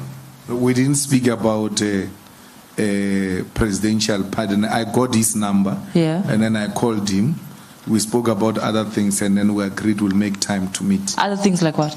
No, our things. It was a private call. Okay. Yeah. So when do you envision, and what is the case are you going to make to the president? No. And what? I've not made that call because the judgment is not what you guys are saying. The judgment says the Department of Correctional Service must still make a decision. Sure. So I can't go to president and talk about a non-existing decision. But you would. But if they say he must go back, I will go to him and argue my case with him that the guy is sick, the guy is old, his struggle credentials, his service to the public office, and the fact that he served time in prison, and fact that parole on its own does not mean you are free. You are still continuing to serve even from outside. It's enough for you to give him a presidential pardon to avoid a possibility of instability which was experienced yesterday. I just have one very quick question. Yeah. You faced a lot of criticism at the State of the Nation address when the EFF, pounced the stage where President Cyril Ramaphosa was addressing the nation, and there's a sense of fatigue in society about the EFF sort of taking this kind of violent positions, whether it's storming stores or that type of thing. And we saw it, you've done it many times at State of the Nation address. You are 10 years old now. Like you're saying, you can pick up the phone and speak to President Ramaphosa. So there seems to be a disconnect between the political maturity that you have when you engage with political leaders and then what the theatrics that we see on television and what South Africa sees. Can you just reflect on that a little bit? Thank you. It's a protest, and it has got no formula. If you have not been to the picket lines, you will know that protest does not have a formula. Parliament is the highest stage of protest. When I climbed on the stage, I carried with me a placard, and I was going to silently protest on the stage. It is permissible, it is allowed, for as long as it doesn't have the party logos. But because you want to define how people should protest, you have a problem with how the EFF protest. I can talk to President Ramaphosa on the phone. I can greet him on the phone. I remain an opposition member. I've got my right to still protest. And that's maturity of politics in South Africa. There's nothing violent about that. And in most cases, once the EFF does what we did in Parliament, you are guaranteed to see another parliament doing the same thing that the EFF did. You need to ask yourself a question. Which rules did they break in Parliament? If we have not broken any rule, why do you have a problem with that? We are still members of Parliament. We are not charged because there is no rule we broke in Parliament. And then once there is no violation of the rules, you can't say no, it's a problem. I mean, the other day I said, in the EFF we encourage people to donate 95,000 below the threshold. And then the journalists call around, yeah, why do you do what you are doing? And I said to the spokespersons, tell them you are not violating any law. You are saying to people, comply with the law. If you say on 120 zone, Floyd, drive 119, why would a traffic cop stop me and ask me, why are you driving 119 on 120? So they just, even when you do something that is illegal, because it comes from your mouth, they want it to sound like it's illegal. If John Steenhuisen had done that thing I did, these questions were not going to be asked. So John, even after that day where we now resorted to taking up the placards, and it is because they said no one is going to speak now, it's done. You're not. Then we decided, okay, since you are refusing us to speak, we take out the placards. We are going to protest in silence. Then they pushed us out. What happened? Which media wrote about John Steenhuisen speaking after people were chased out, told not to speak, and they insisted on speaking? John spoke. You know what saved John? The color of his skin. You look at how the ANC treats the DA in Parliament and treat the EFF. John, if he does the same thing that they said we can't do, they dare not touch them. They love their whites like that. Okay, Juanita, you happy? All right, let's go this way. Yes. No, go on now. All right. Thank you very much, Mr. Malema. My name is Lukhanyo Khalat, Newsroom Africa. Sir, I've heard you in the past speak about the relationship between the formation of the EFF and the relationship with the Marikana massacre, and how closely aligned those two are. Now, for the bulk of my career, I lived and worked in Cape Town. I only moved up last year, exactly a year ago.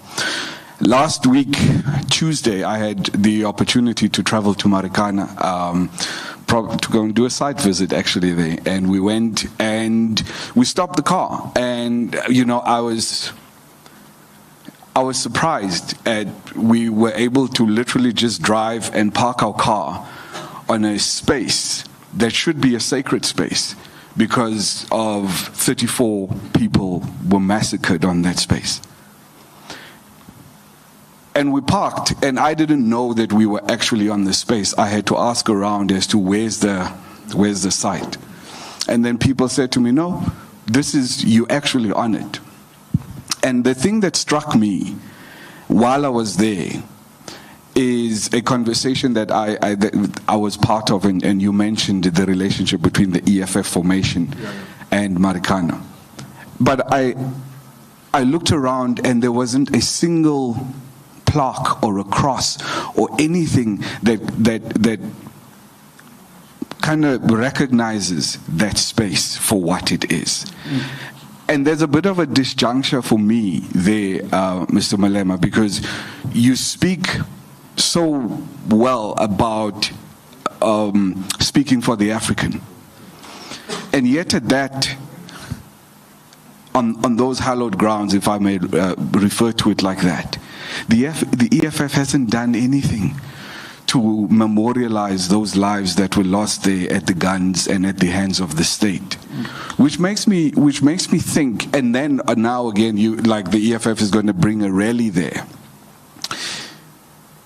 Is that a wise decision to bring people to come and celebrate at a space that should be sacred, at a space that should be protected almost? and revered for the fact that those lives were lost there. I think I'm going to stop there for now. Thank you, sir. Well, the EFF was formed there on the 10th of August, 13th of October, 2013, just after the massacre.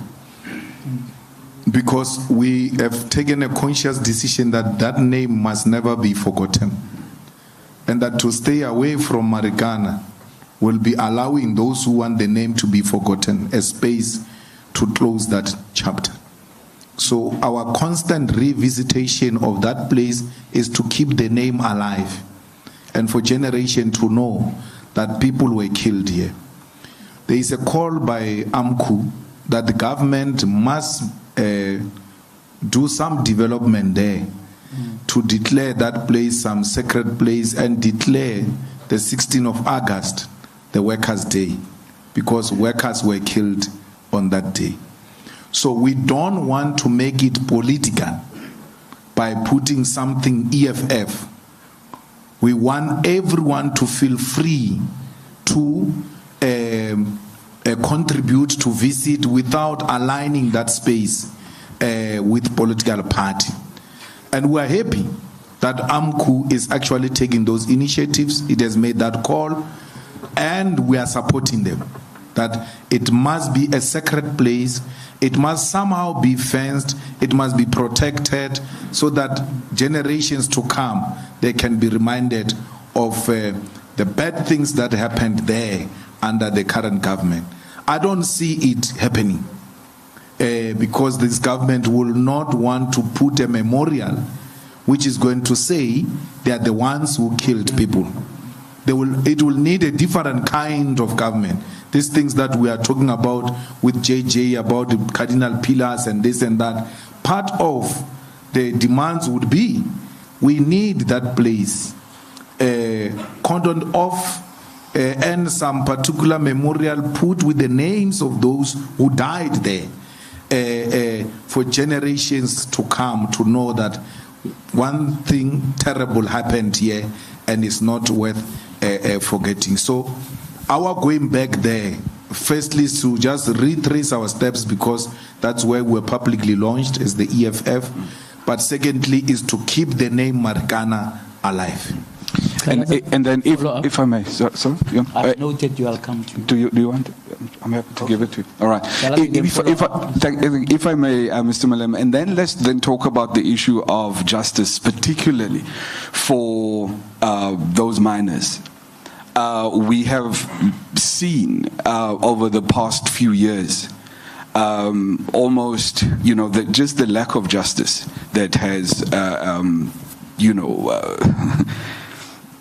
people who were intricately involved never being held accountable for the lives of those miners.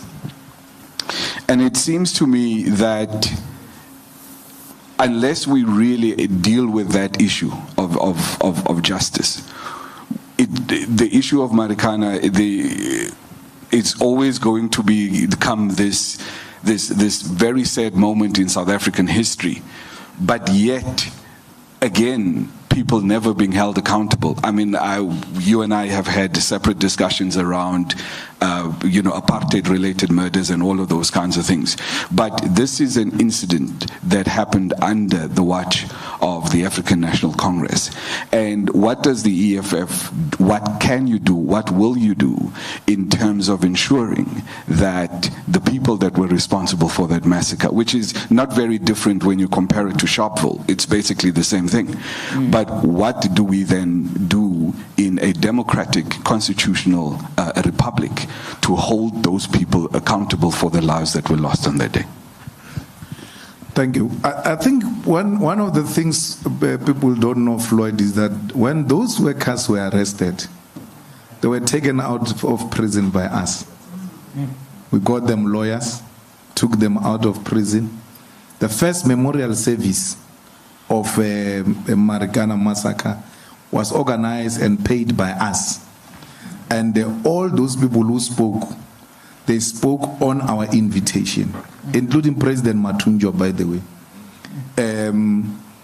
The ministers who were there wanting to, they did a stage next to the copy. We did a separate tent away from the copy. And the workers abandoned that stage of the ministers and came to us. And then the ministers abandoned their own stage and came to us. And then we told them, you're going to sit on the third row because we don't want people to see your faces. You are responsible for what happened here. From there, we got the lawyers to go and take the names of all those who were in hospital because they wanted them to be compensated. So, Dalimbofu, Andres, there used to be a lady as well. We put those lawyers together. And then I opened the case at the Marigana police station against Cyril, against Susan, against Natim Tetwa, and Pierre. So I've got a case number. And so they may try tricks now because it's them who are in power. But the fact that we opened a case and we've got a case number, when the changes happen, we'll always go back there and say we need accountability of who killed these people and for what, because not a single person has been arrested since the killing of those Marigana workers. So we also even donated money, not less than 1 million, to the widows to try and build them houses, to make them comfortable as we are still busy fighting this battle. Some portions of monies have been released. Not all monies have been released. I think Dali and them have got some explanation to give about the monies and all of that. But I think there was some process that was already unfolding to try and compensate the workers. Even the case that the state must pay the lawyers of the workers was funded by us. Raulinga was an acting judge in that matter where we are saying there's no money. You kill these people and you know they don't have money. You're going to pay their lawyers so that they can continue to fight you. And that's how they were managed to get representation in the commission. What was that guy's commission? And Falam Commission and all of that. So we've been there, and we are going to make sure that we are not just celebrating there. Okay. We keep the flag flying until someone is held accountable. All right, I want to take some more. Okay, let's go there and I'll come back to you. Okay. Good afternoon. My name is Kofi Kwaku. I'm with the Center for Africa-China Studies at UJ. I have 3 quick points. The first 2 are questions. The last one is a request. Now, it's less. The request is going to be less political. The first one is I would like to piggyback on what Ms. Mokwena of SABC talked about. Next month, there's probably on the geopolitical calendar one of the most important events in the world, which will be shaping the rest of the world. I know she's already asked you a question. I want to know what are the concrete plans for the EFF to conscientize people about this coming change in the world and the role of Africa and South Africa for that matter. The other one is there seems to be a brutal US war on South Africa. This is something that's not quite clear. People are not connecting the dots. And there are many events that are telling us this. The first one, of course, is the US ambassador's arms sales allegation and pressure on South Africa. The second one is the AGOA, they're trying to get South Africa out of this AGOA deal and force South Africa to lose preferential trade treatment with South Africa. And the other one is, there are many others, but let me probably stop there. But, maybe I should. South African passports, there are 2 languages. If many of you remember, there's English and French. My question is, what is French still doing on that passport?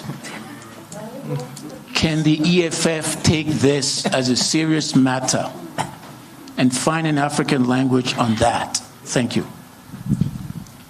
Okay. Thank you very much. I have not been paying attention on the French part. Yeah.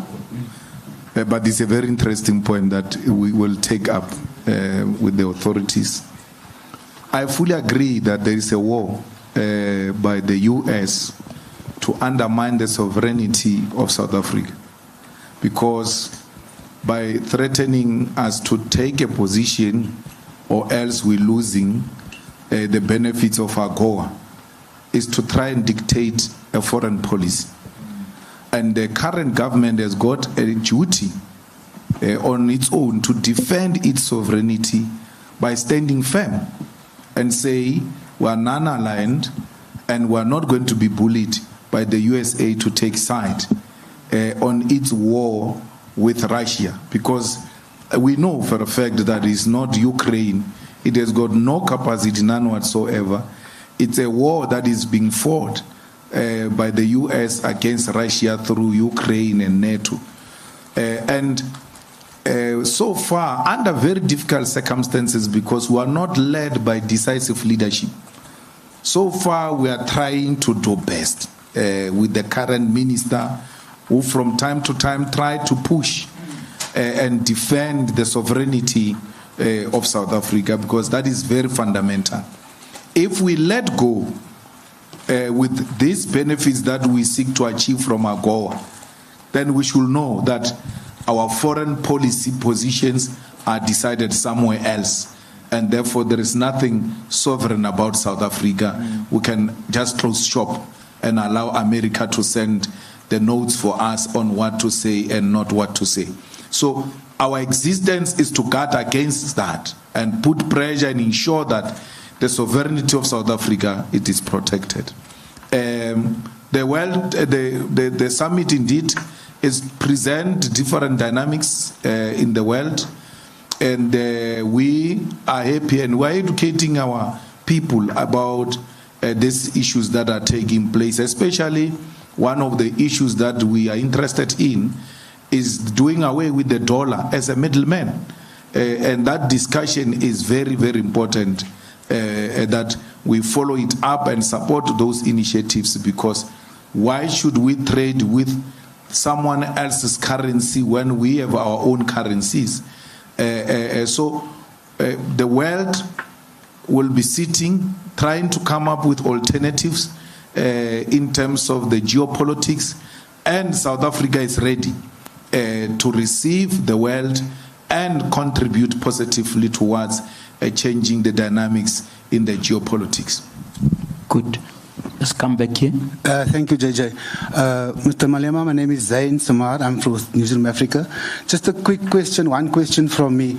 You often speak very informedly and very emphatically about the ANC leadership, the lack of qualities of leadership, the factionalism within that party, etc.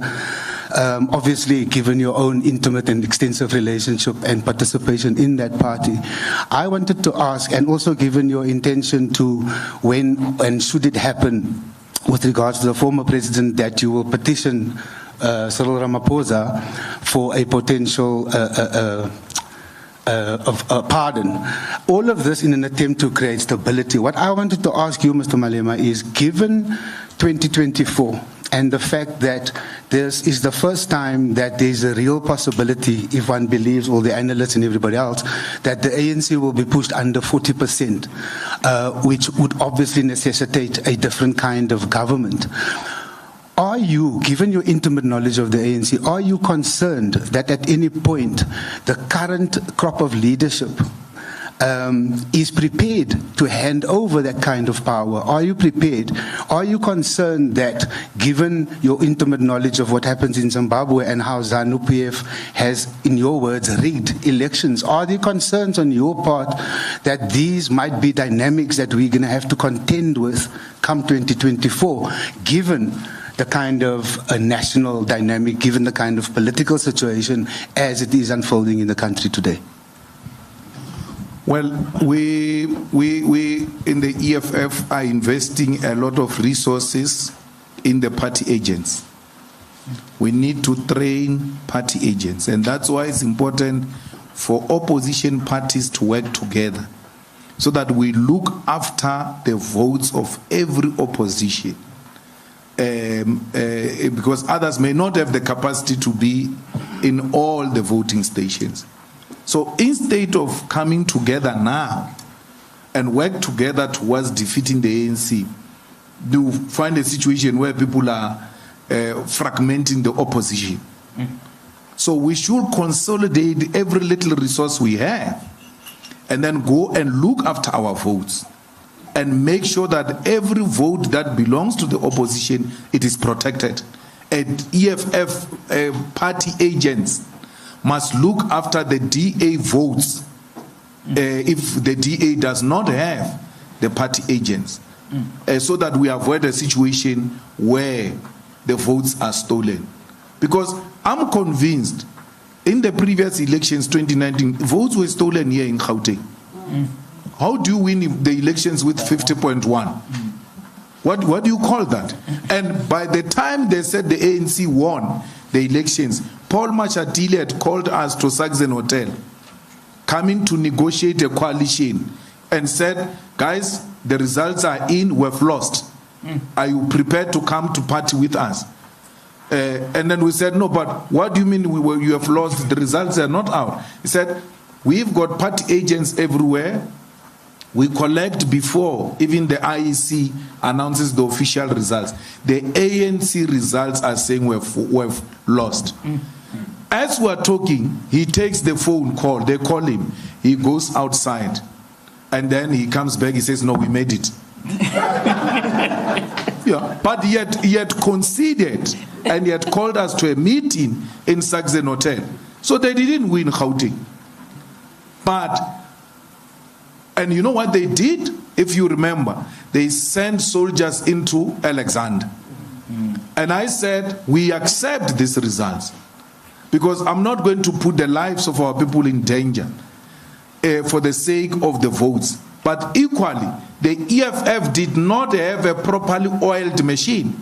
When you say these people have taken the votes, you ought to produce every receipt of every voting station.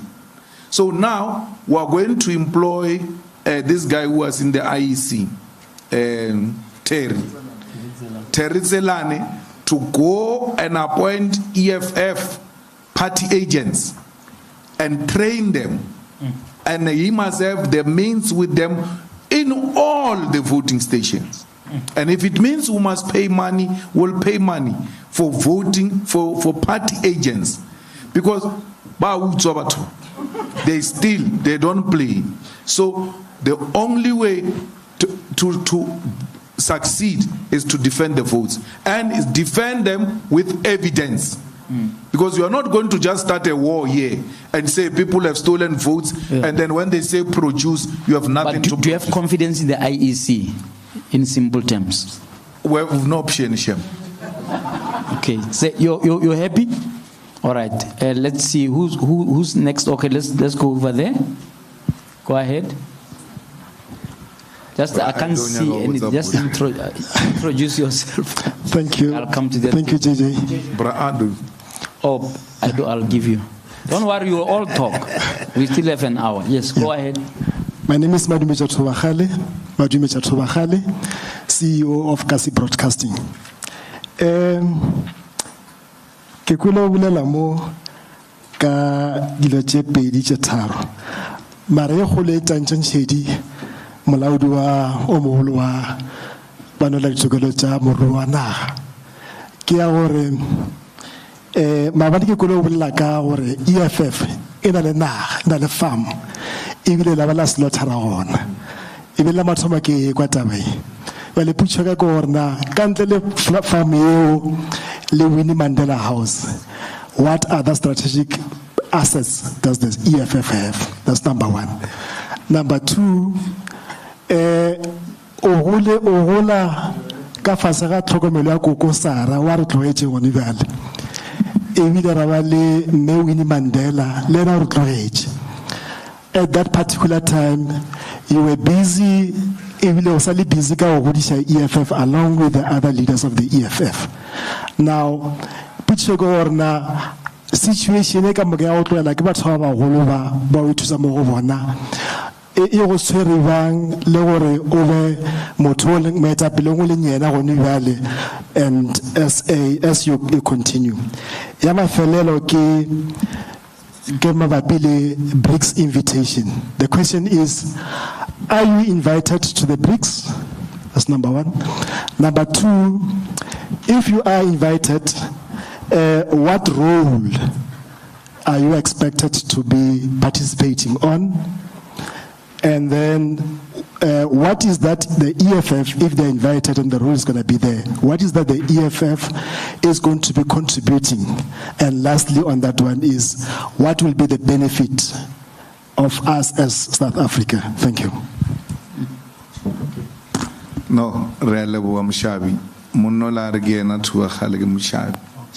So then Nag Mushabi. So we don't have a BRICS invite because BRICS is government to government relations, so we're not there. And then the BRICS political summit is an ANC meeting, it's not our meeting.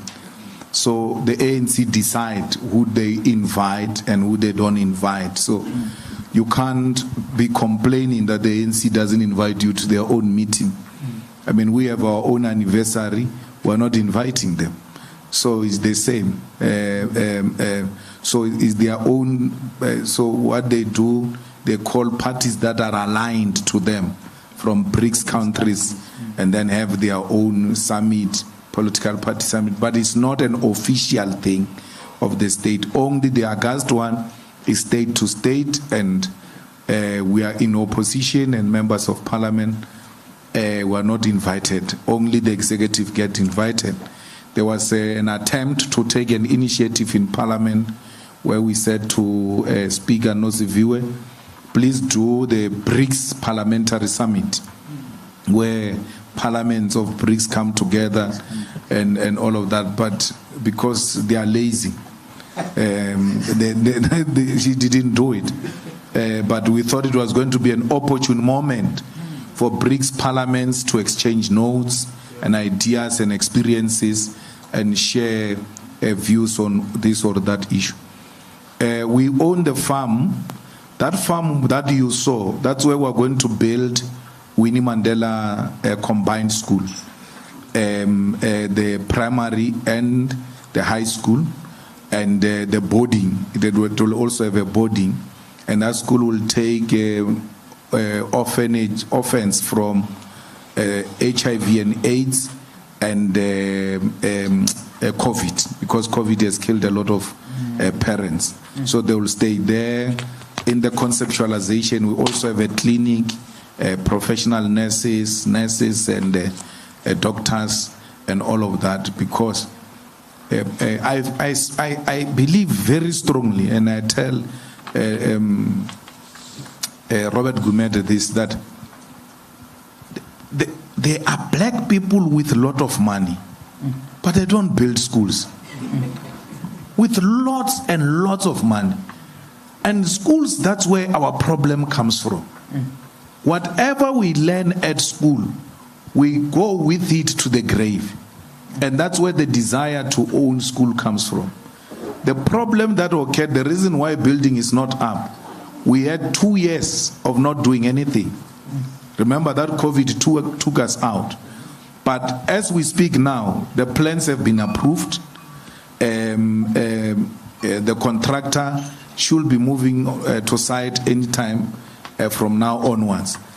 We are committed to building that school, and we want to be the first black party that owns a school and put money into the school.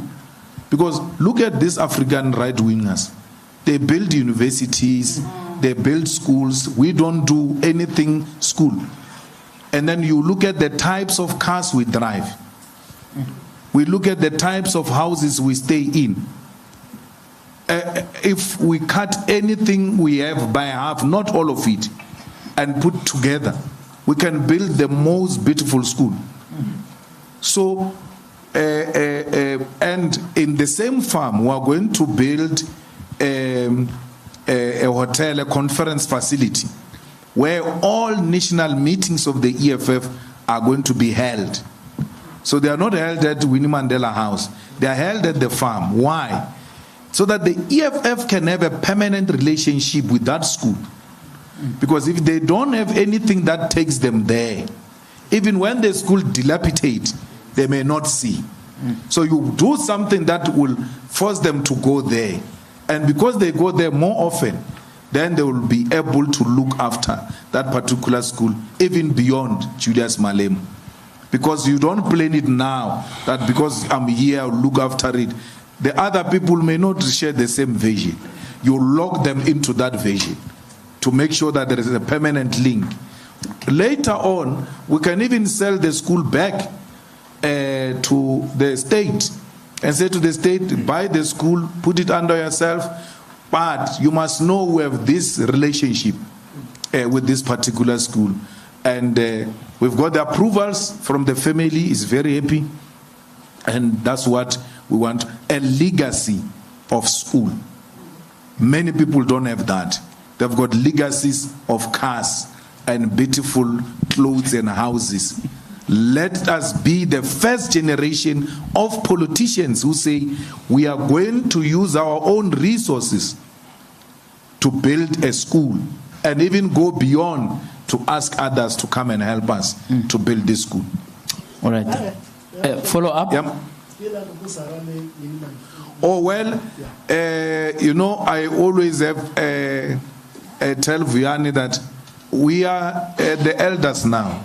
Those who were older are no longer there. I just lost yesterday, was the day before, my grandfather, who was the last born of my grandfather, so a sibling.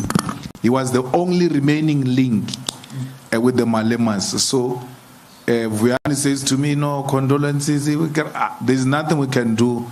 Because now, as they pass on, they leave that responsibility with us now. So the homojeli, the nkuli, the pudi, before the taba, gernar sanjer the subisheli tsogo, the etimu, yo, na usana bakagula, usana bakala. All right. Gerna bakala beba ona. Hello. Yeah, I'll come to you now. Aidu? Who give up? How? Please pass the mic to him. Yeah. Okay. Hi, my name is Aido. From leadership. Yeah. Okay. Just one question, man. It's actually not only directed to you, the EFF party as a party, but political parties, right? Because if you look at the history of our struggle and whatever and all these things, right? Especially in the 80s and whatever, it was a people's revolution because there were people structures on the ground, you know, that actually drove the revolution. Street committees, consumer boycott committees and whatever. And what the ANC did, unfortunately, after when they came into power, they demobilized those people structures. And then now we are focusing on parliamentary politics. And that's what all the parties are doing now. I mean, all the things that you are doing now is, you know, to win support so that you get elections. Now, the criticism, especially, I would say, for leftist parties like yourself, which you would believe that you believe you are revolutionary in outlook. There's a question that there's a gap between political parties and people structures. And you are focusing too much on parliamentary politics, you know, get elected and whatever. And that revolution will always create a gap.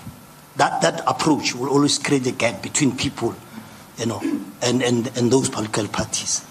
And you can see practically sometimes how it happens. It's, of course, I mean, if there's a problem in Deep Slot, as EFF, other political, you'll go there, pay bail for the people who are arrested. But what you need is organic structures, Because, for example, what is the relationship between most of the political parties and grassroots organizations like the Amadiba community, those kind of things that are dealing with critical issues. What's your comment? Well, we in the EFF have recognized the need to participate in the organs of people's power. So, of late, you've got hospital boards, you've got SGBs, you've got community forums, you've got ward committees, and so those are organs of people's power, because those are the structures that govern day-to-day lives of our people apart from parliamentary politics. And it is important that we participate actively, and I agree with that narrative that if we don't participate at that level, we run a risk of creating a gap between people structures and parliamentarians or political parties. So we have noted that, and they know part of the report is to report how many members do we have in the community forum, how many members do we have in the street committee, how many members do we have in the hospital boards, how many, because we must not create that distance between ourselves and other formations. All right, follow up, or you are happy? Yeah, sorry. You see, those are formal structures because SGBs are, from to schools and whatever. But they are grassroots organizations that are out of the formal, but which are part of the people's revolution. What is your relationship with those? For example, even the labor movement or those organizations that I talk about now, those are which are organic organizations that are dealing with their issues on the ground. In fact, in these cases, like some John Doe and those people are actually fighting against government, and I just want to know what is the link between you and those? Isn't that? Don't you feel that is and it's because of we are operating within parliamentary politics, and don't you think that's the weakness in terms of the approach of most political parties? Yeah, but those structures, formal as they are, we always said in the 80s, we need organs of people's power. So Batalibom John Dole is an organization on its own. And it cannot take a decision to relate with the EFF. Batalibom John Dole, for instance, the other time they said people must vote for DA. It's an organization, independent organization. But structures where we can all participate without anyone saying we don't relate with this one, we relate with that one, is those organs of people's power that somehow are viewed as formal structures, but they are running day-to-day lives of our people on the ground, and they are the ones that give you direct contact with what is happening on the ground. But any organization that is progressive in nature, that deals with community-based issues, if EFF see it as a force to work with, we will never avoid working with them. Those are the kind of structures we want. Okay. But let me just see how many people still want to talk so I can budget the time. There's one, there's 2, 3, 4. Okay. 5. 1, 2, 3, 4, 5. All right. Fine. Let's start there. Thanks, JJ. It's Murio Sanyani from Power FM.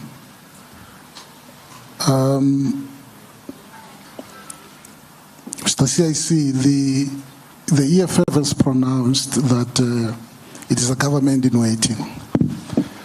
And as a government in waiting, we observe the EFF behavior and attitude in parliament and whatever.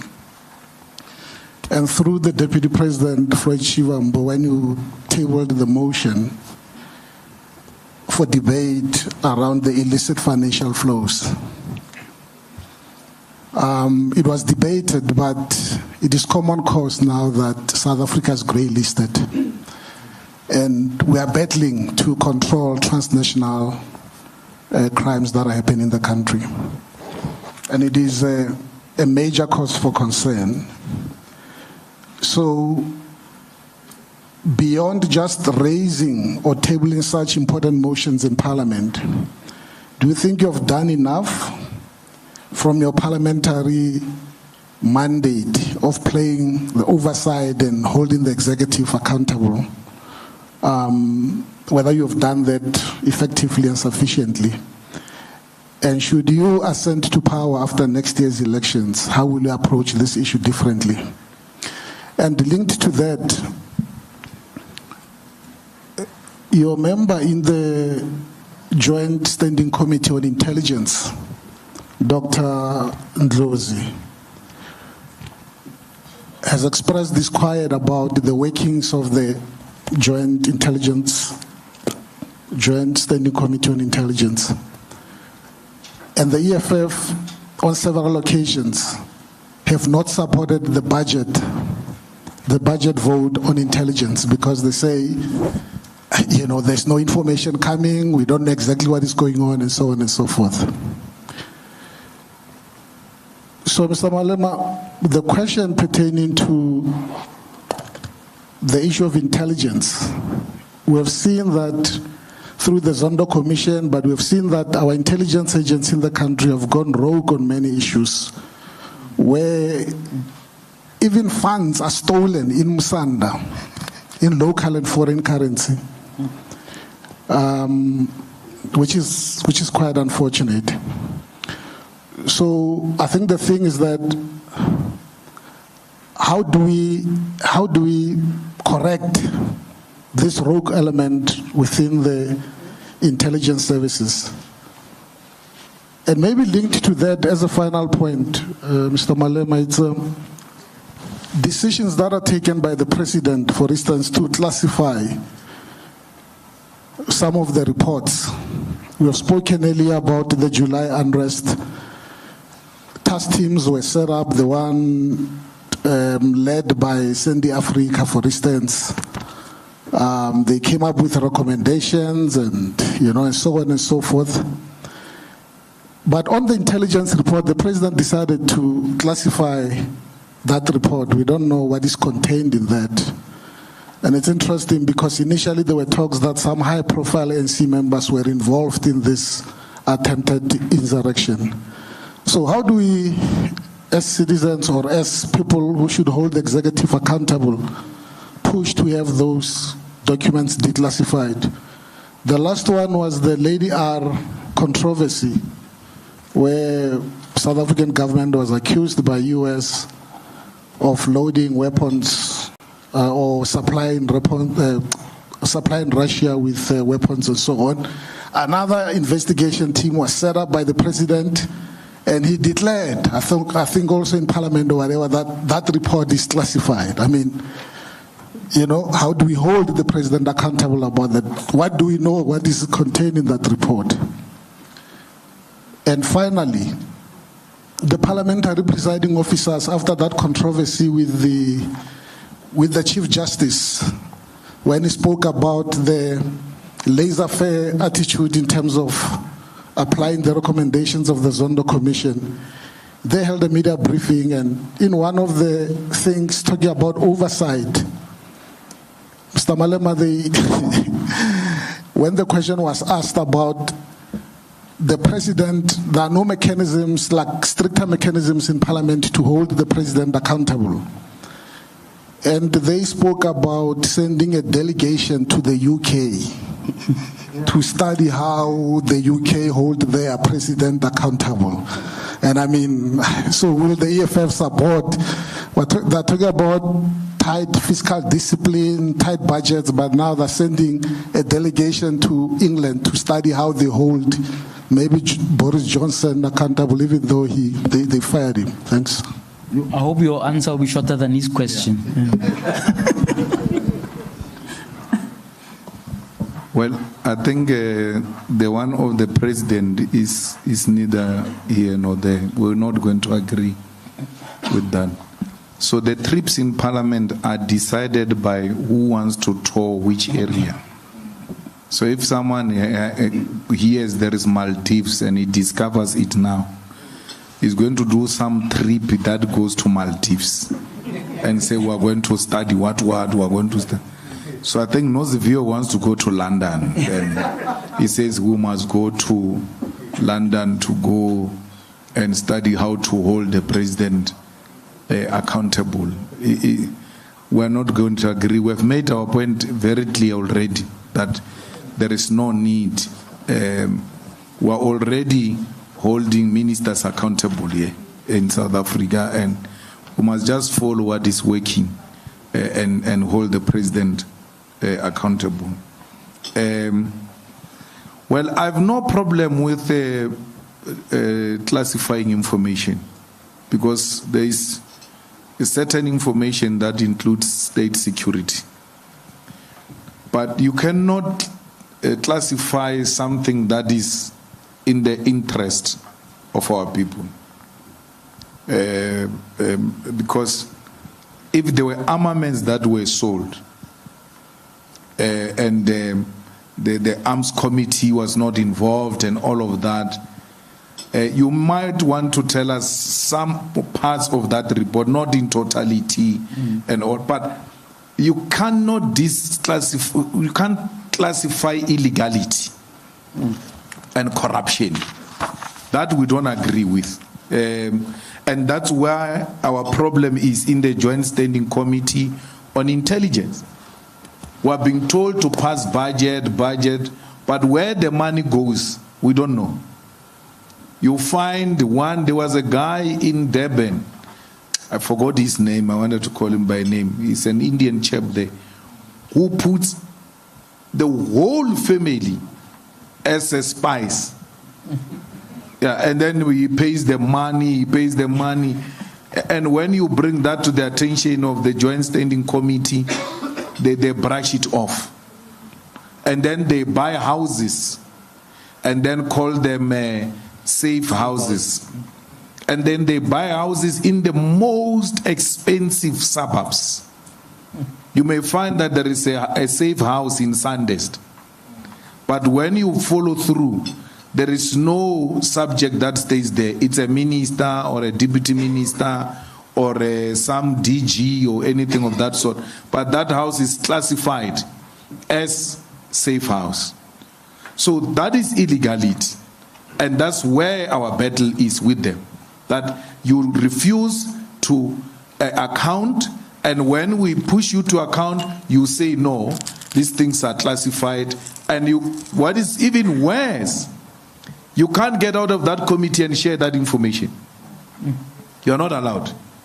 So you are just going to be drowning in knowing things that are wrong, and you can't speak about them anyway, because they say they are classified. I think we ought to find a way of challenging that legislation to say where there is acts of corruption, they must be declassified and people must be told about them, and a proper investigation must be done.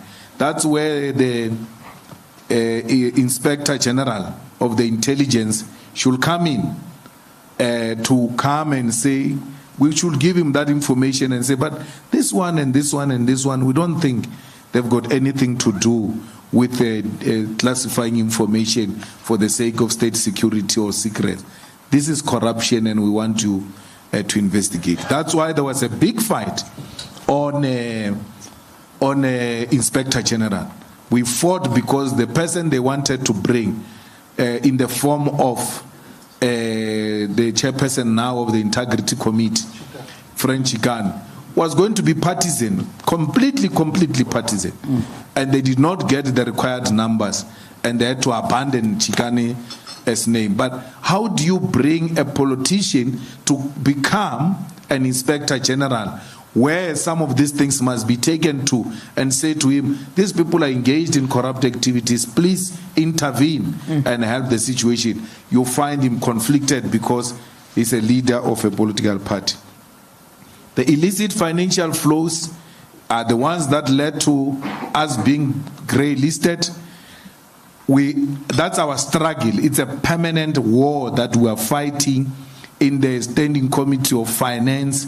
It's a permanent war that we are fighting at SCOPA because these multinational companies are the ones that are engaged in illicit financial flows, helped by our own institutions who look the other way.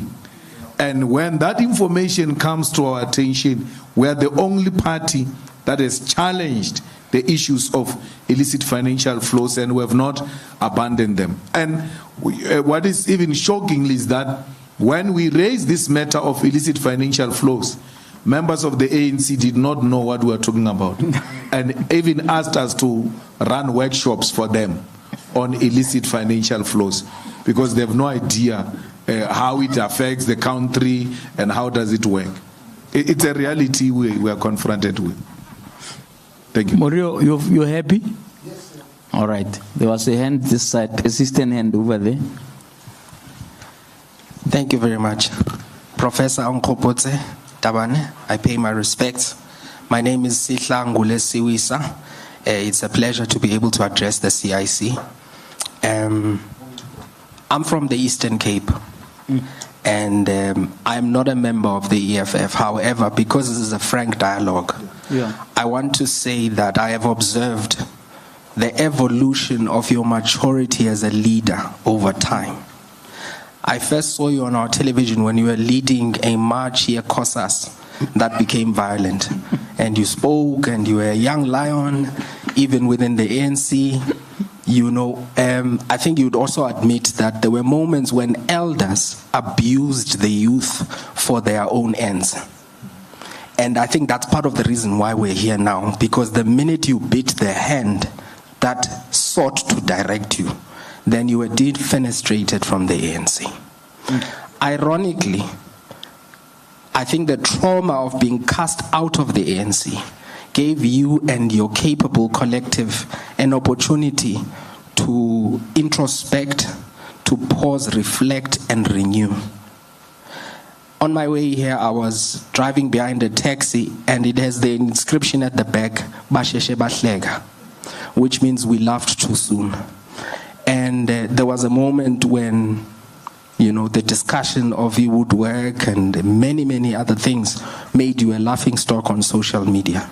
But I must admit, as a member of the ANC, that the Julius of yesteryear is vastly different to the articulate young scholar who is schooling us today. Your journey to the union buildings will be fraught with contestation. There's a saying in Afrikaans, that means you cannot throw away the bathwater with the child. There are still credible cadres in the ANC with ideological clarity who love this country as much as you do. Let's collaborate, let's back channel, and let's make all voices count. Thank you very much. Interesting. All right. Thank you so much. There are 3 people left now before we can all go and have dessert and go home. Yes. Hello, hi. Umberto Bacchi from Agence France Presse. I have 2 quick questions. The first one, if you could elaborate a bit further on the elections in Zimbabwe. In particular, the ANC has labeled the opposition leader as an American puppet. What do you make of that comment, and what's your own assessment? And the second is on BRICS and hosting Vladimir Putin here. Understanding the concerns that you expressed about the ECC and American foreign policy, having Putin here will send a message of support towards his leadership, and considering that this is someone who runs a largely corrupt, if you want, regime who holds an imperialistic view of Russia's role in the world, how do you reconcile that with the core values of the EFF? In short, is he someone who's worthy of your support? No, I don't think Putin runs an imperialistic war, because imperialism will seek to extend its influence over others' territories. And that's not what he's seeking to do. All he's saying is that NATO cannot expand itself to a point where it threatens Russian security. He doesn't talk about encroaching on other people's sovereignty and imposing his ideological orientations on those other countries. He's saying, this is me, and when you come closer to me and put your weapons facing at my direction, you are a threat to me, and therefore I don't want that. Whereas imperialism wants to extend itself into other people's territories. He's not saying, he never woke up in the morning and said, I want to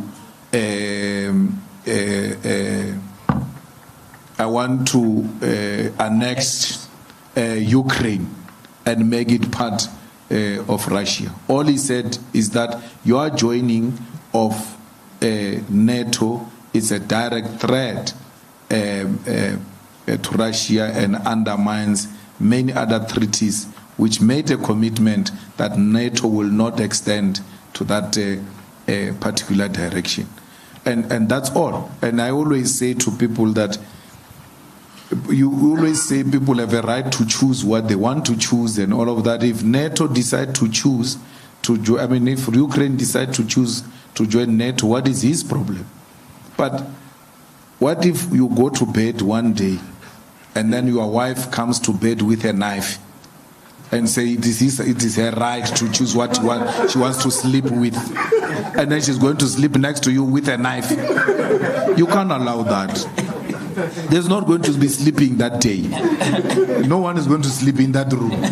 And then Barry's got a right to carry a knife and then sleep with knife next to me. So it can't be, it's not correct. You said something about American puppet? Yeah, within the Zimbabwean election. Well, that is Mbalula's view, and it is at the ultimate end the choice of the people of Zimbabwe who they vote for. Tsvangirai won elections. Mugabe refused to accept the results, and then President Mbeki intervened. There was a government of national unity, and then subsequently there was the election. Mugabe won, and then this one came through the way it came, and the people voted Tsvangirai. Even Mnangagwa's people will tell you that we lost that vote. Chamisa. They voted Chamisa. Twice they won. Tsvangirai won, Chamisa won. At least Tsvangirai's winning was announced. The only difference was that he didn't reach the threshold. This one's winning was handled differently. And remember, the army plays a role in Zimbabwe as to who wins, who doesn't win. So, if Mbalula characterizes Chamisa as an American puppet, he has to produce some form of evidence. He can't just talk. Why is he saying he's an American puppet? Because if you read Tsvangirai, Chamisa's policies and those of the ANC, they are the same. They're the same.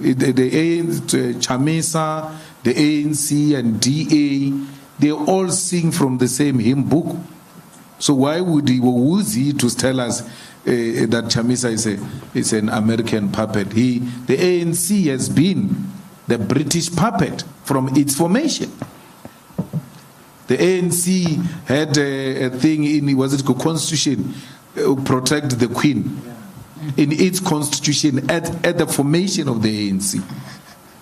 So you can't come and want to lecture us about puppets of anything.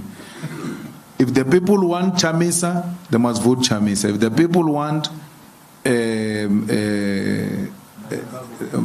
Tyson, they must vote. How do you disqualify a person from contesting you?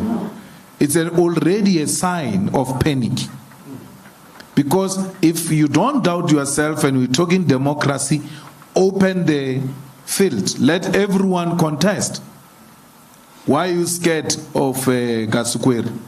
Gasukweri must be allowed to contest. so that people have more options of what they want to do with Zimbabwe. We need a stable Zimbabwe, especially ourselves as South Africa. We need a stable Zimbabwe, and we so wish that this election are successful and there's no violence, and they produce stability for the sake of our own peace. Because this thing that we see here of Zimbabweans being beaten up and all of that, really is not nice.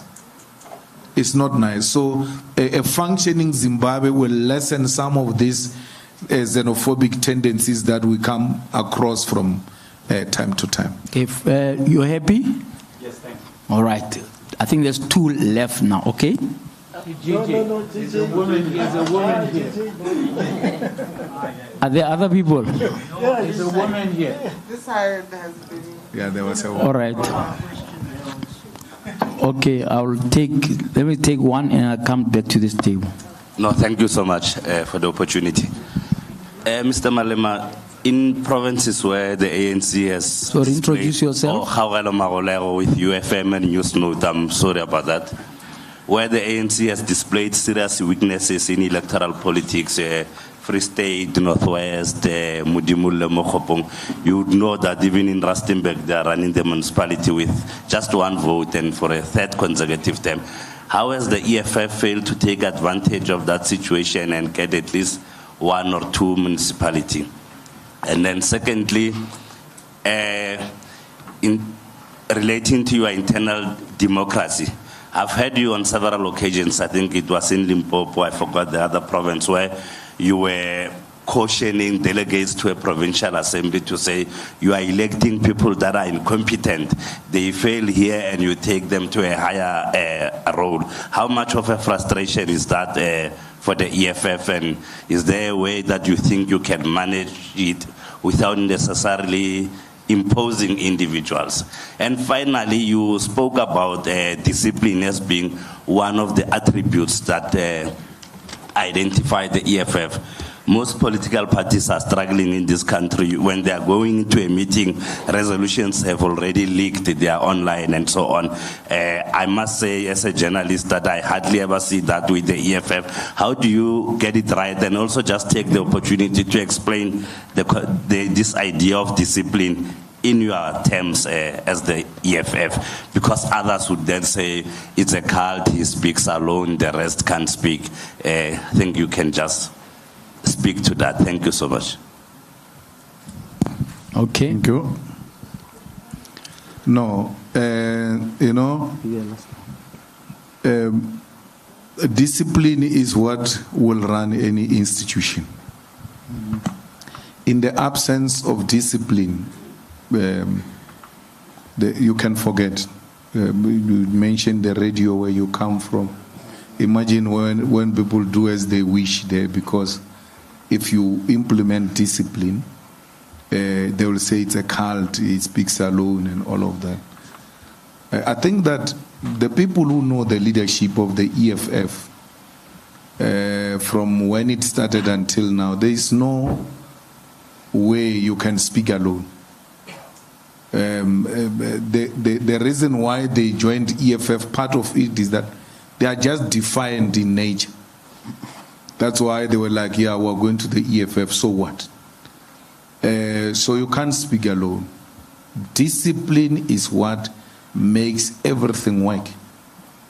Be in the church, be in politics. There was a point where we were very disciplined in the ANC.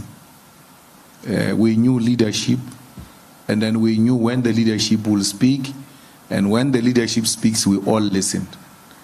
Not this leadership that speaks all the time. When it goes to the bathroom, it calls a press conference.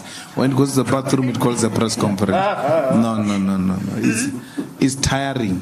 You can see that you have a Secretary General of the ANC who appears on TV more than Sophie Mugwen. So you no longer know who's the presenter between the two of them. So we used to, during Khalema Mtland, the NEC will sit, and then will be drinking there, young. Someone will scream from the house, hey, SG's on TV. We'll all abandon what we are doing to go and watch, because we know that if the SG goes on TV, there's something important to be announced. Not this thing we're seeing. So that doesn't, inspire confidence. And it becomes some playful type of a thing. So yesterday in Mudimole, right, the AEFF issues a directive. Don't vote with the ANC. 2 councillors or 3 councillors, they vote with the ANC. The ANC wins a mayor. What must I do? Because if I act, I'm a cult. And if I leave those people, then it's going to be a trend everywhere. They do as they wish. They must be disciplined. They must learn to carry the mandate of the organization. Those ones are even worse. They went into the council through what is called PR. It's party representative.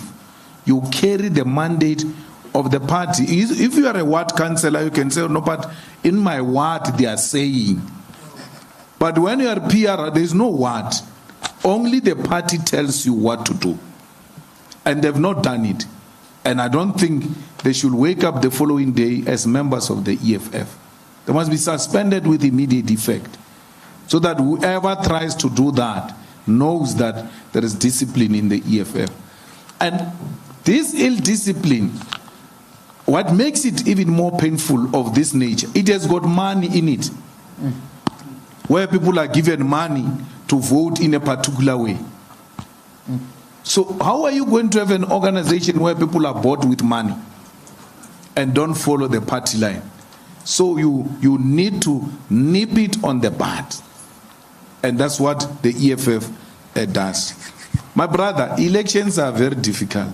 When I can see you can form a radio here today and move it and go there. You don't just take a municipality. A municipality. In politics, longevity brings about integrity and credibility. People want to see you for over a period of time. And they want exactly the point the comrade was making, that you have been moving from this to this to this. We're watching you. They can't just wake up one morning and give you a municipality. They once gave a Holomisa municipality there in Mutata. What happened? That was the beginning and the end of it. So, and remember, the EFF is a victim of these other parties that failed before the EFF. But it's just one of those. Unless the EFF demonstrate over a period of time that it is different from those parties that came before. And that's why I hear, hey, you don't have municipality, you don't have that. I'm not worried about that. Because I know it's just a matter of time where the people will know that the only organization that is reliable is this one. How? By being consistent and by having a staying power. Because we're not a popcorn approach. We are a political formation that is ground up. And so far we are doing well. Someone was saying, you like saying you are a government in waiting. We're not government in waiting. We're government in Ikuruleni. We're government in Joburg. We're government in Mogale City. We're government in Nelson Mandela. We're government in eThekwini. So, and it's happening gradually, slowly, in a very qualitative manner. And if you're to check those illiterate councillors they are talking about, for sure of the EFF, we're going to find very few of them. Because the type of people we want to give to society, they must be of a particular caliber and quality. We cannot replace a tendency with the same tendency. So that's why the EFF's rise is of quality and we're happy with it. That was municipality elections, you were saying? saying people are incompetent and then Well, you know what I normally do? When the EFF holds conferences, I go to close the conference. I don't open it. Because if I open it, they say I will dictate. Because I've got this thing of just speaking the truth about people. If it was for me, I always tell them, if it was my company, others won't even qualify to lead the EFF. So I stay out, allow them to vote and finish, so that I can go and have an honest conversation with them, which will not reverse the elections. But I give them an opportunity to do what they want to do. When they are done, I go and raise the weaknesses of the organization and of the leadership. And that conferences by their own nature should work to help and resolve problems, should not create problems.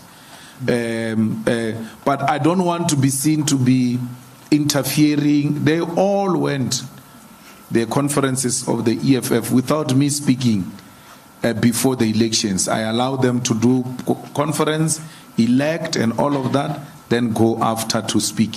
Okay. Because I don't want to be, but if they are witnesses, I will raise them. Yeah. And I'll raise them sharply within the organization. Last two, I've run out of time completely, so I'm going to take, there was a lady in this table, and then you'll be our last one over there, and then unfortunately we have to close at that. Hopefully it won't be the last dialogue, but I think we've run the course now. Yes. Yes, my name is Nomo Sampele from Kasi Broadcasting Africa. So in Tate Malema, there is this program called Nasi Ispani.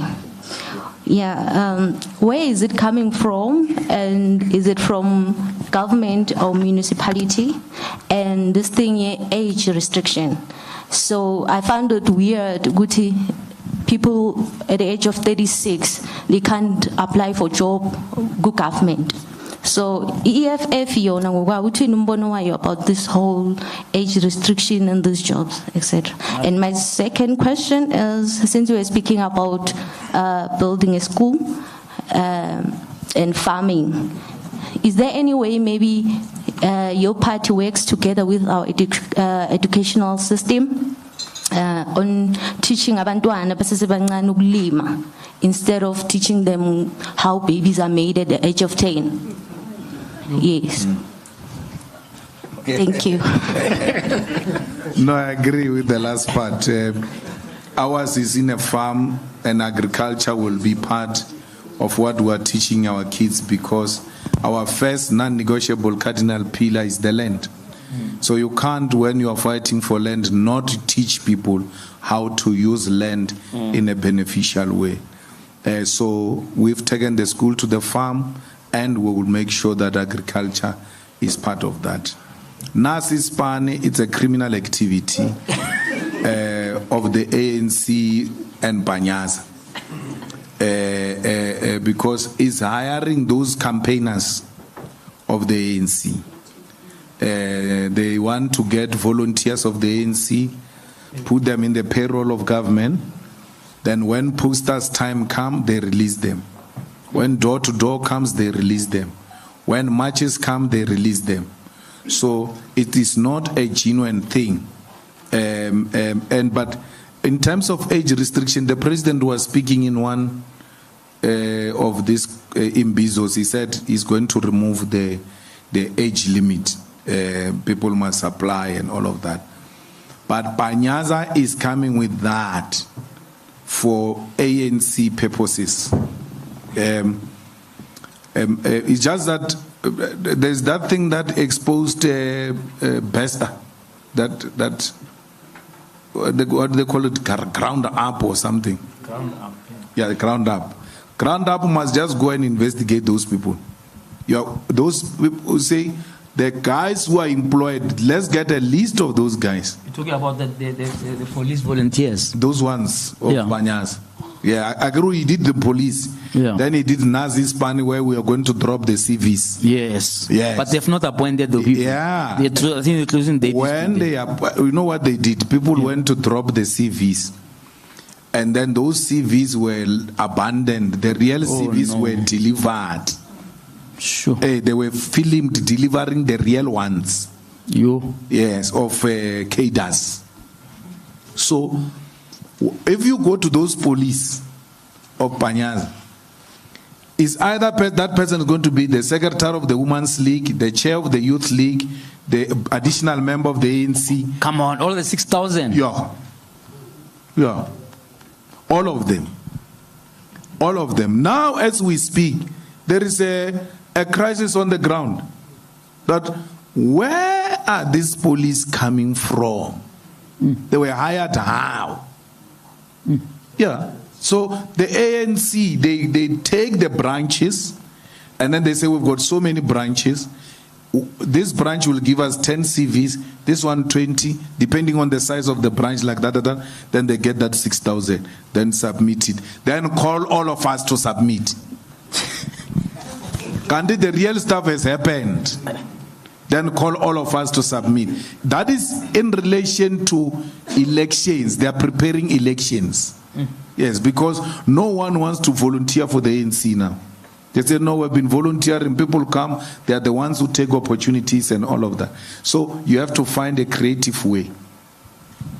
So it's not a genuine thing. We're going to take the last. Yeah. You are the last person to speak. Please go for it. Mr. Malema, good afternoon. My name is Sifiso Mahlango from Independent Media. One question.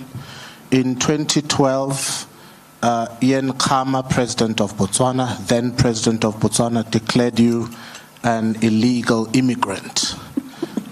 He lost election, fled his country, and now lives in Hyde Park. In the past, you did not have a good relationship with him. He didn't want you in that country, and for that reason, entry upon Botswana would have declared you arrested. But he lives here. He's been declared a fugitive by his country. It's not the style of the EFF and yourself, frankly, that you haven't said anything about it, or that you haven't called for South Africa to hand him over to Botswana, or that the SADC international community be up in arms. So I'm just curious, why the silence? What do you think about Khama staying in Hyde Park, where I'm told you stay yourself? And shouldn't he go back to his country and face the music? Thank you. Well, I stay in Hyde Park. When you say I'm staying in Hyde Park, that guy is laughing as if it's a joke. It's not a joke. I stay in Hyde Park and I make no apology about it. It's not a secret. And I don't come from Sesheu. I don't come from township.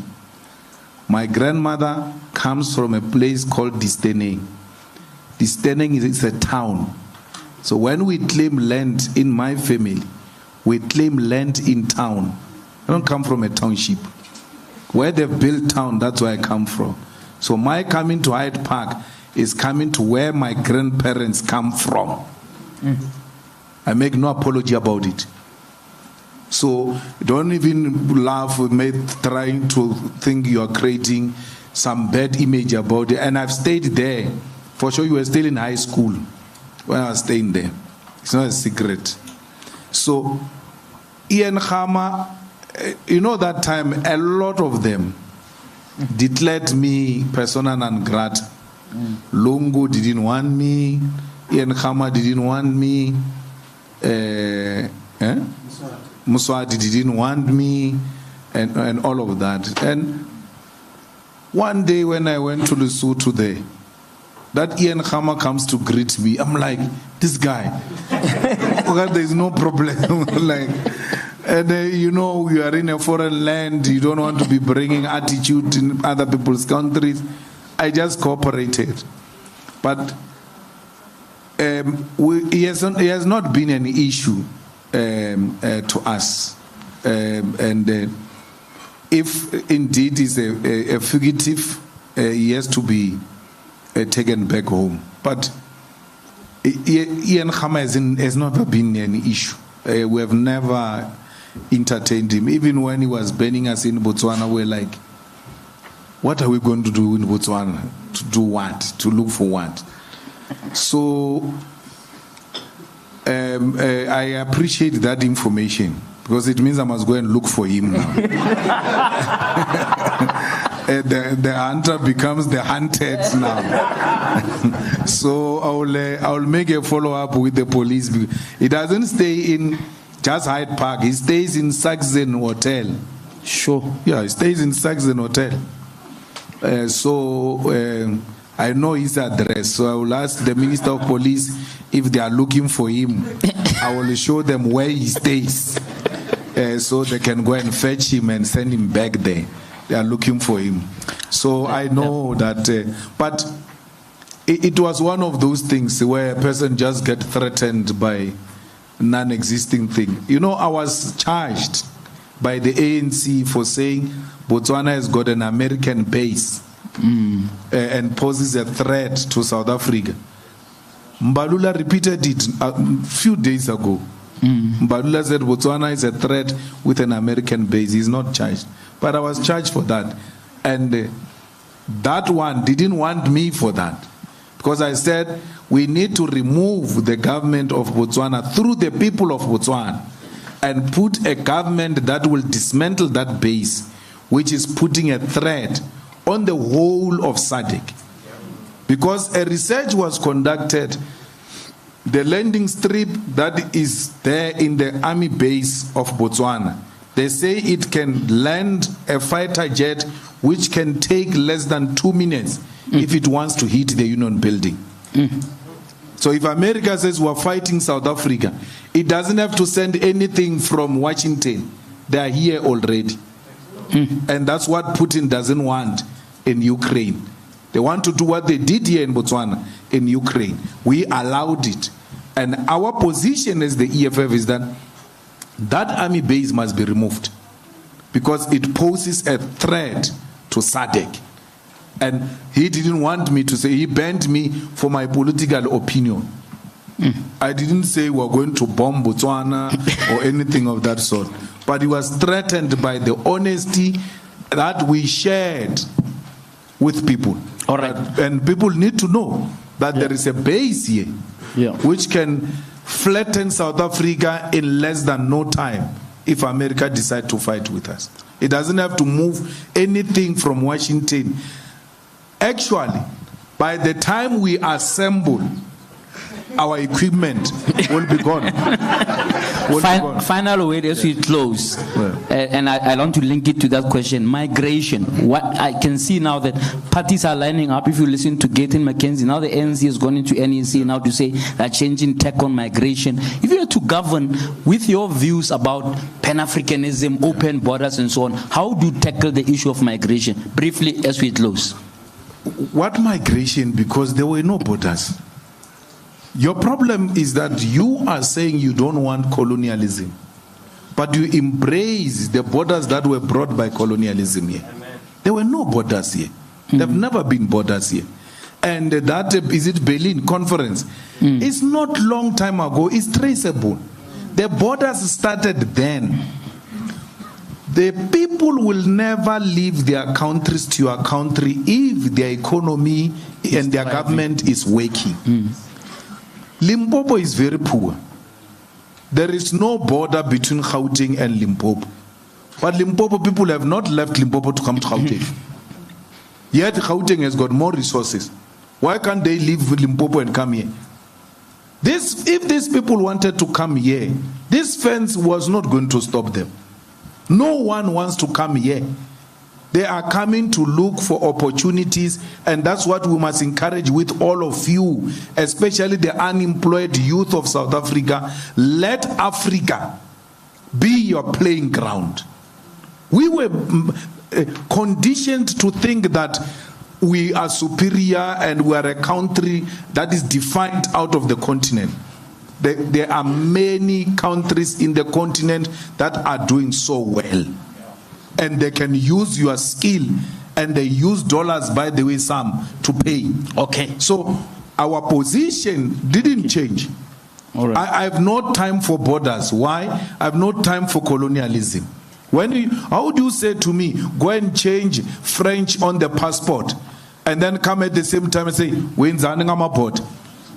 Leave the borders alone, but remove French. Removing of French on the passport is part of decolonizing South Africa. So you can't speak in folk tongues. It has to be very clear. No one is going to come to our country. They don't have borders in Europe. But when it comes to us, they say, no, you must have borders. Why? The division of of Africa is what makes them thrive. They thrive on the division of the African continent. Can you imagine the minerals of DRC combined with the minerals of South Africa and with a new currency based on the minerals? What we can do to the dollar if we become a United States of Africa with our minerals alone? We can collapse the dollar. We can collapse the strong pound that is based on gold, yet they don't have a gold mine. So why do you allow such things? So my position is informed by that. And someone says, no, we won't vote you if you say such things, we won't vote for you. He's asking me to lie so that he can go around saying politicians lie. When I tell the truth, I won't vote for you. I must lie so that they can vote for me. There were no borders, and we must all of us unite in that call. Free movements of persons, free movements of goods will make this country flourish. We will even produce our own products. One thing that you South Africans undermine yourself with is that you are the America of Africa. If you are to produce anything here, Africa will receive it with both hands. They will say, this one is from South Africa. You are known for quality, yet you still don't produce a car. Open the borders. Let the goods move. Let people move. Then produce a car that is South African and sell it to the billions of people who are out there waiting for products from South Africa. We don't produce anything, yet we've got market. Okay, CIC, I know you can, on this one, I know you can talk for 3 hours. Are you on course to be president before you retire? Quick answer. I'm in charge, Chief. We're ready, we must take this thing.